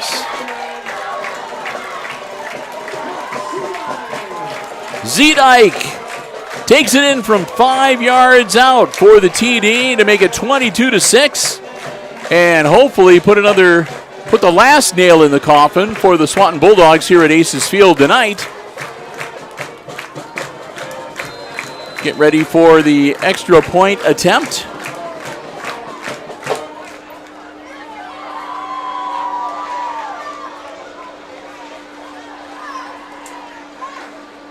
to see if they can get the 2-point attempt here. The Aces will be up by 18.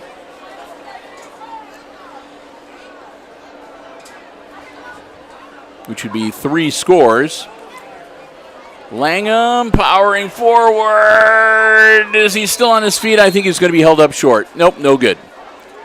Langham got close, but they turned him around and pushed him back. Score will remain 22-6. 16-point lead for the Aces with 6:56 to go here in the fourth quarter.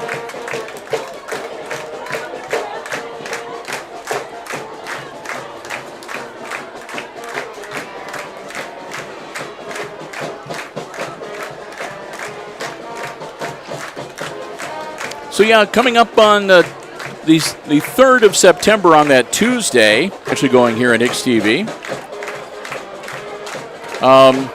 First up, Brian is going to be joining me, and we're heading over to the Huber Opera House around, we'll be there about 10:30 on Tuesday morning next week for the Huber Happenings live program. It's a half-hour program we do live from the Huber every other month, filling us in on what's coming up for the months of September and October. Get the latest on the Little Shop of Horrors coming up and everything else. And then I'll be over at the Rotary meeting with the Rotary luncheon program at noon. I don't know if Brian's going to come with me or not. Good food from the Methodist ladies. I had nothing else to do on Yeah, Tuesday. there you go.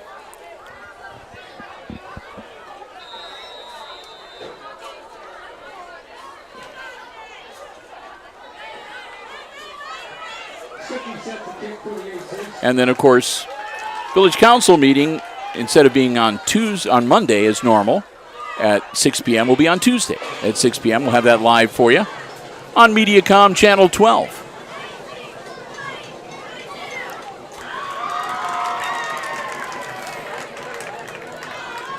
Hopefully we'll be all rested and recovered from our Labor Day revels by Tuesday.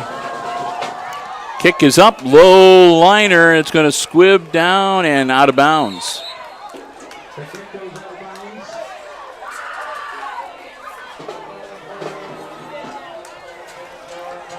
So with 6:56, the Aces kick it out of bounds.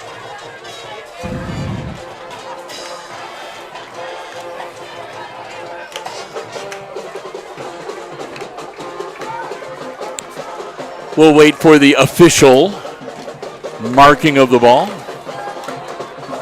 Flag is down at about the 17-yard line, it looks like.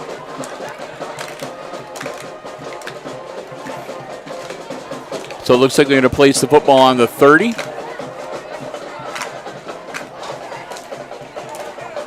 Or maybe 35. That's where he's walking towards.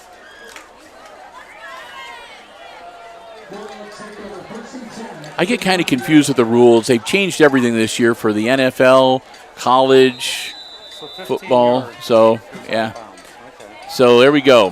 35-yard line after the out-of-bounds kick.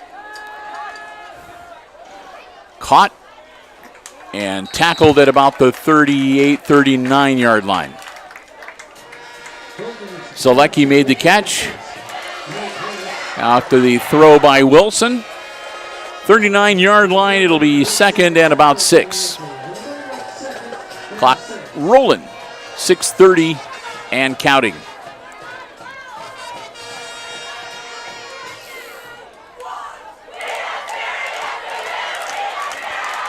Quick handoff up the middle, and I think he's going to be just about a yard shy. Again, a handoff from Wilson to Zalecki, and he's going to come out, and it'll be 3rd and 1 at the 39-yard line. I got a good view from my vantage point here. I'm pretty sure I saw that knee go down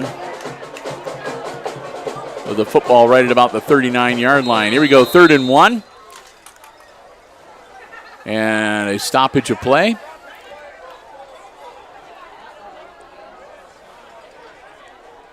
And that's a sideline warning, the band playing when they ought not to have been. Ooh. Have to email Zach Kohlmeyer and say, what's the matter with you? First down yardage, not much more, but he'll get a couple past what he needed to get for the line of gain. take that out to the 47-yard line, 1st and 10 for the Swanton Bulldogs.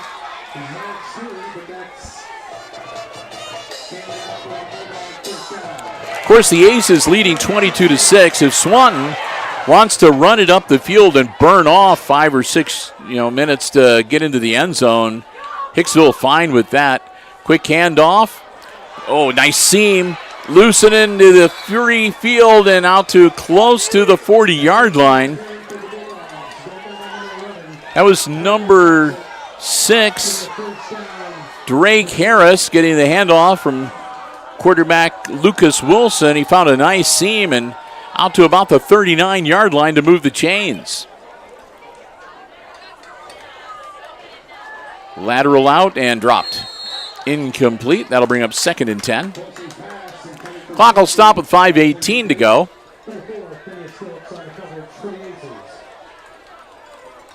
No running clock this week in the second half.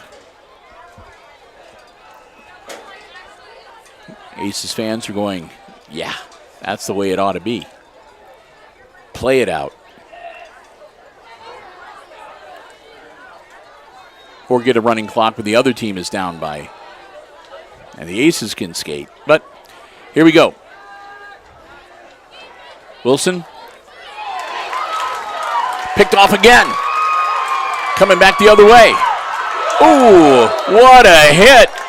Parker Bassett gets clocked by Cam Kurtz, but not before intercepting the football and returning it to the 36-yard line. 1st and 10 Aces.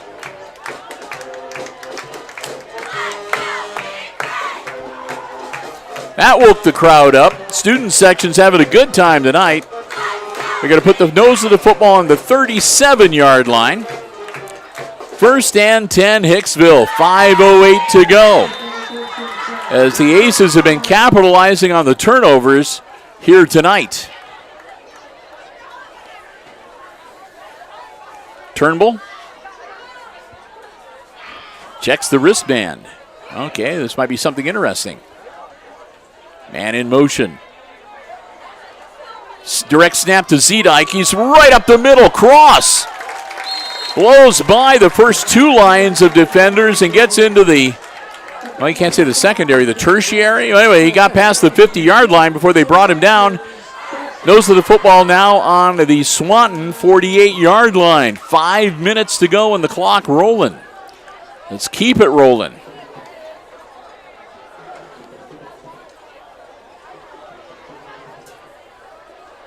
Aces down to 20 seconds and counting on the play clock.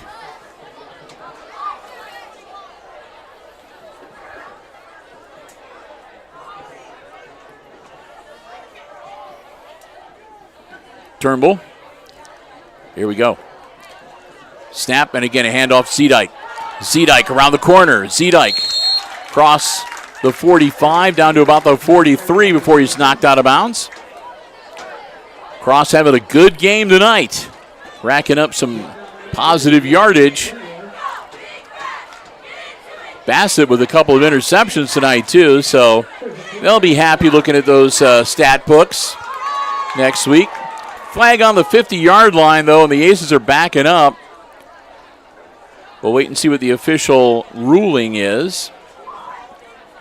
A hold against the Aces. Back them up 10 from the spot of the foul.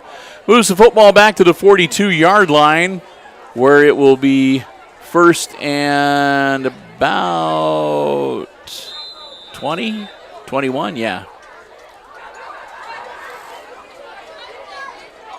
Clock rolling, 4:20 and counting.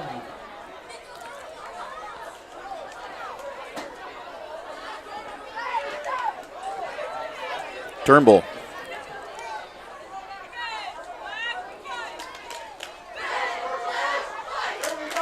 And that one going to number 9, Brody Walter. Walter scoots ahead for a short gain. He'll get out to about the 44-yard line. Good for about a yard and a half gain. Closing in on 3.5 minutes to go in regulation.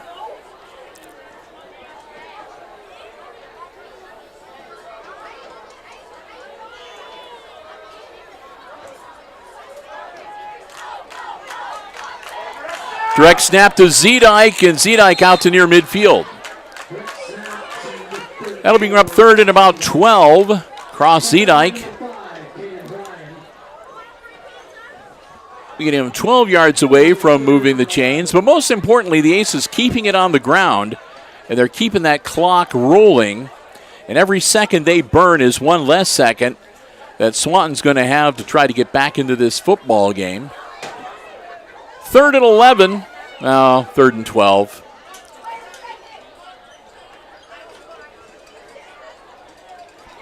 And again, the Aces can wait, and play clock down to 3. There we go. Hand off to Zedike, and he's going to be short. It'll be fourth and about 7, it looks like. Maybe 6. Clock stops. And the Swanton Bulldogs are going to take their second time out of the second half to try to preserve what time they can on the clock. Again, they would need 3 scores. 2 touchdowns and a field goal would give them 17. That would give them a, well, let's see, they're down by 14, 15, 16. Yeah, okay. So, yeah. So 2 touchdowns and a field goal would give them a 1-point lead. 2:28 to work with. And so here come the Aces. They could kick it away, or I'd be tempted to hand it off and just run and get what you can. Burn as much time off of that clock. That's what I say, too.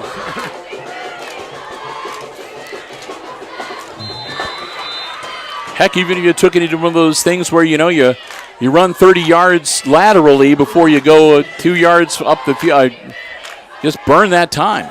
We'll see what the decision is. They're going to punt. Well, at least that's what it looks like. And they get it away. It's a low hopper. And the Aces are going to let it roll down inside the 10 to the 9-yard line. So I guess that'll work too.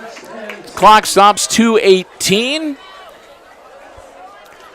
And Swanton's going to get the football back, and they're going to have a lot of yardage to cross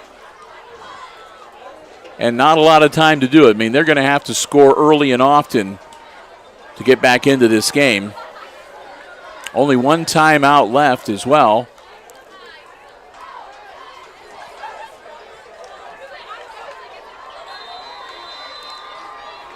And here come the Bulldogs.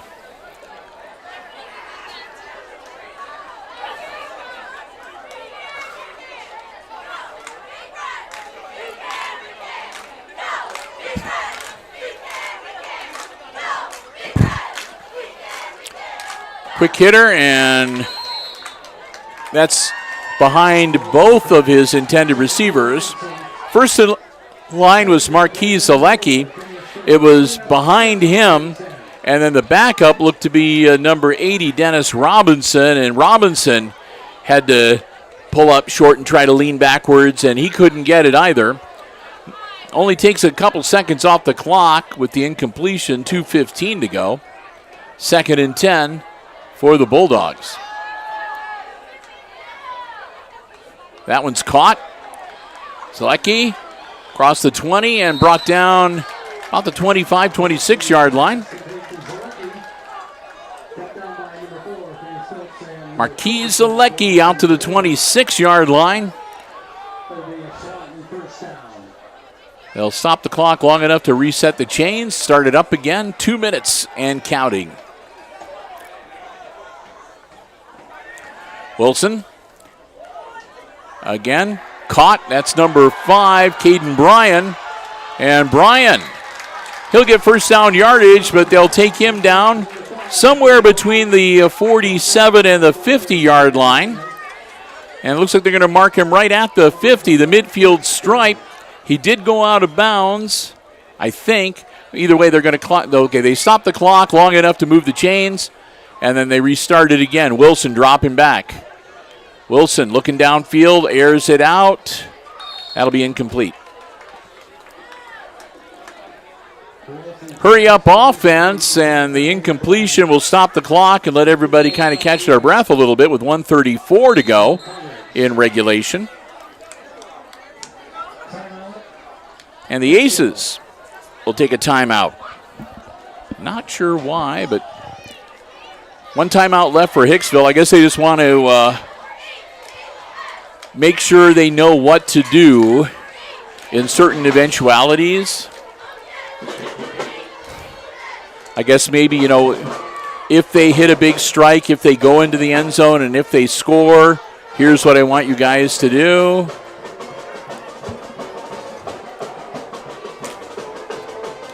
We'll find out. Minute 34 left to go in regulation. Aces up 22-6 here in the fourth quarter at Aces Field on this Friday night, a sultry, muggy Friday night, week number 2 of the high school football campaign. Bill and Brian, glad to have you here with us at Aces Field. We want to say a big thank you to the Aces athletic departments, Mr. Overmeyer and Hott, giving us our space. We've been relocated a little bit, but that's okay. Works for us. Like I said, the only complaint we have tonight has nothing to do with the academic, or the athletic department. It's the boosters. Miss those cheeseburgers. All right, here we go.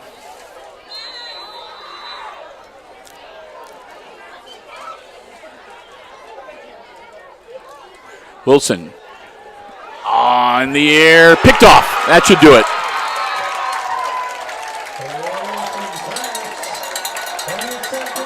That's another one from Bassett. I think that's 3 tonight. Parker Bassett with the INT. The Aces are going to win this football game. Get ready for the victory formation here. They'll stop the clock long enough for the teams to change personnel. They'll start it as soon as the ball snaps.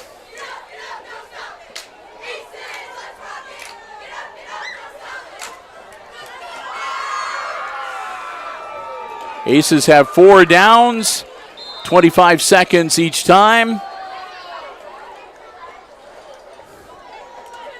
And only 87 seconds left on the clock. Do the math. 87 is less than 100. They can just run it out.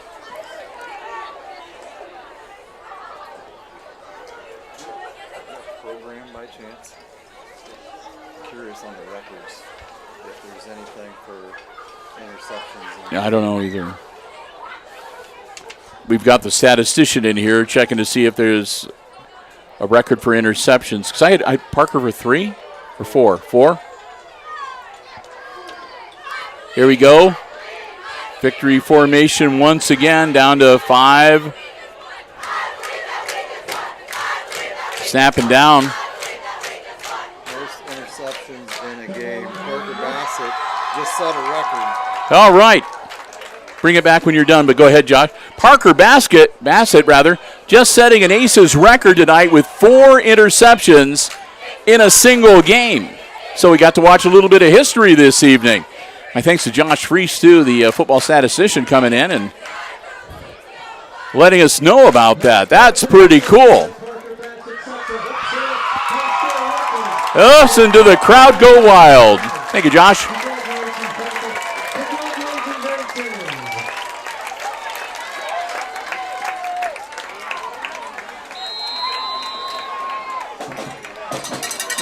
And that will do it. Time expires. And the Aces win week number 2, 22-6. The final score over the Swanton Bulldogs. And with the win, the Aces even out their overall record at 1 win and 1 loss, 500 for the season. And again, congratulations, Parker Bassett. 4 interceptions in tonight's game and 4 in a single game. That's a new Aces record. So hats off to him. Hey, I want to say one final thank you to the last of our Diamond Level Underwriting supporters, our friends at ARC Solutions Incorporated of Hicksville, Ohio, a world-class facility located right here in Hicksville's Industrial Park, offering solutions for business and industry, plasma, lasers, welding, robotics, you name it. If you want to, check them out online, because there's no way I can tell you in 1 minute all the stuff that they are capable of doing. So check them out online at www.arcsolinc.com. You can see the amazing things that they have done, not only around the area, but around the region, around the state, around the nation, and even around the world. We want to thank them so very much for their continued support of our Aces sports action. Remember, whenever you see Aces sports here on Hicksville Community Television, from the junior high through the varsity level, whether it's here on the HIX-TV YouTube channel, the Facebook page, Mediacom Channel 12, SMTA Channel 8, you get to watch it for free, and they're the ones that help make it possible. Our good friends at ARC Solutions, hope that you will thank them as much as we do. ARC Solutions Incorporated of Hicksville, Ohio, and online at www.arcsolinc.com. So that's going to do it. And again, kind of a warm and muggy night, but a lot of fun here. And congratulations to the Aces with their first win. And to Justin Davis, too, first win of the 2024 season. We're going to wrap things up. Again, we want to say a big thank you to all 4 of our Diamond Level Underwriting supporters, the Jim Schmidt family of automotive dealerships in Hicksville, Ohio, Jim Schmidt Chevrolet Buick, Jim Schmidt Ford, and online at jimschmidtauto.com. Thanks to APT Manufacturing Solutions of Hicksville, Ohio, located in the Industrial Park and online at aptmfg.com/careers. The Hicksville Pharmacy, your good neighbor pharmacy, located right in the heart of downtown Hicksville, Ohio. Phone 419-542-6218. For the latest information on COVID boosters, flu shots, and more. And, of course, ARC Solutions Incorporated of Hicksville, a world-class facility located in Hicksville's Industrial Park and online at www.arcsolinc.com. And to our 2 silver-level underwriters joining us for the home opener here tonight, our friends at the Hicksville Bank, member FDIC, online at www.thb.bank.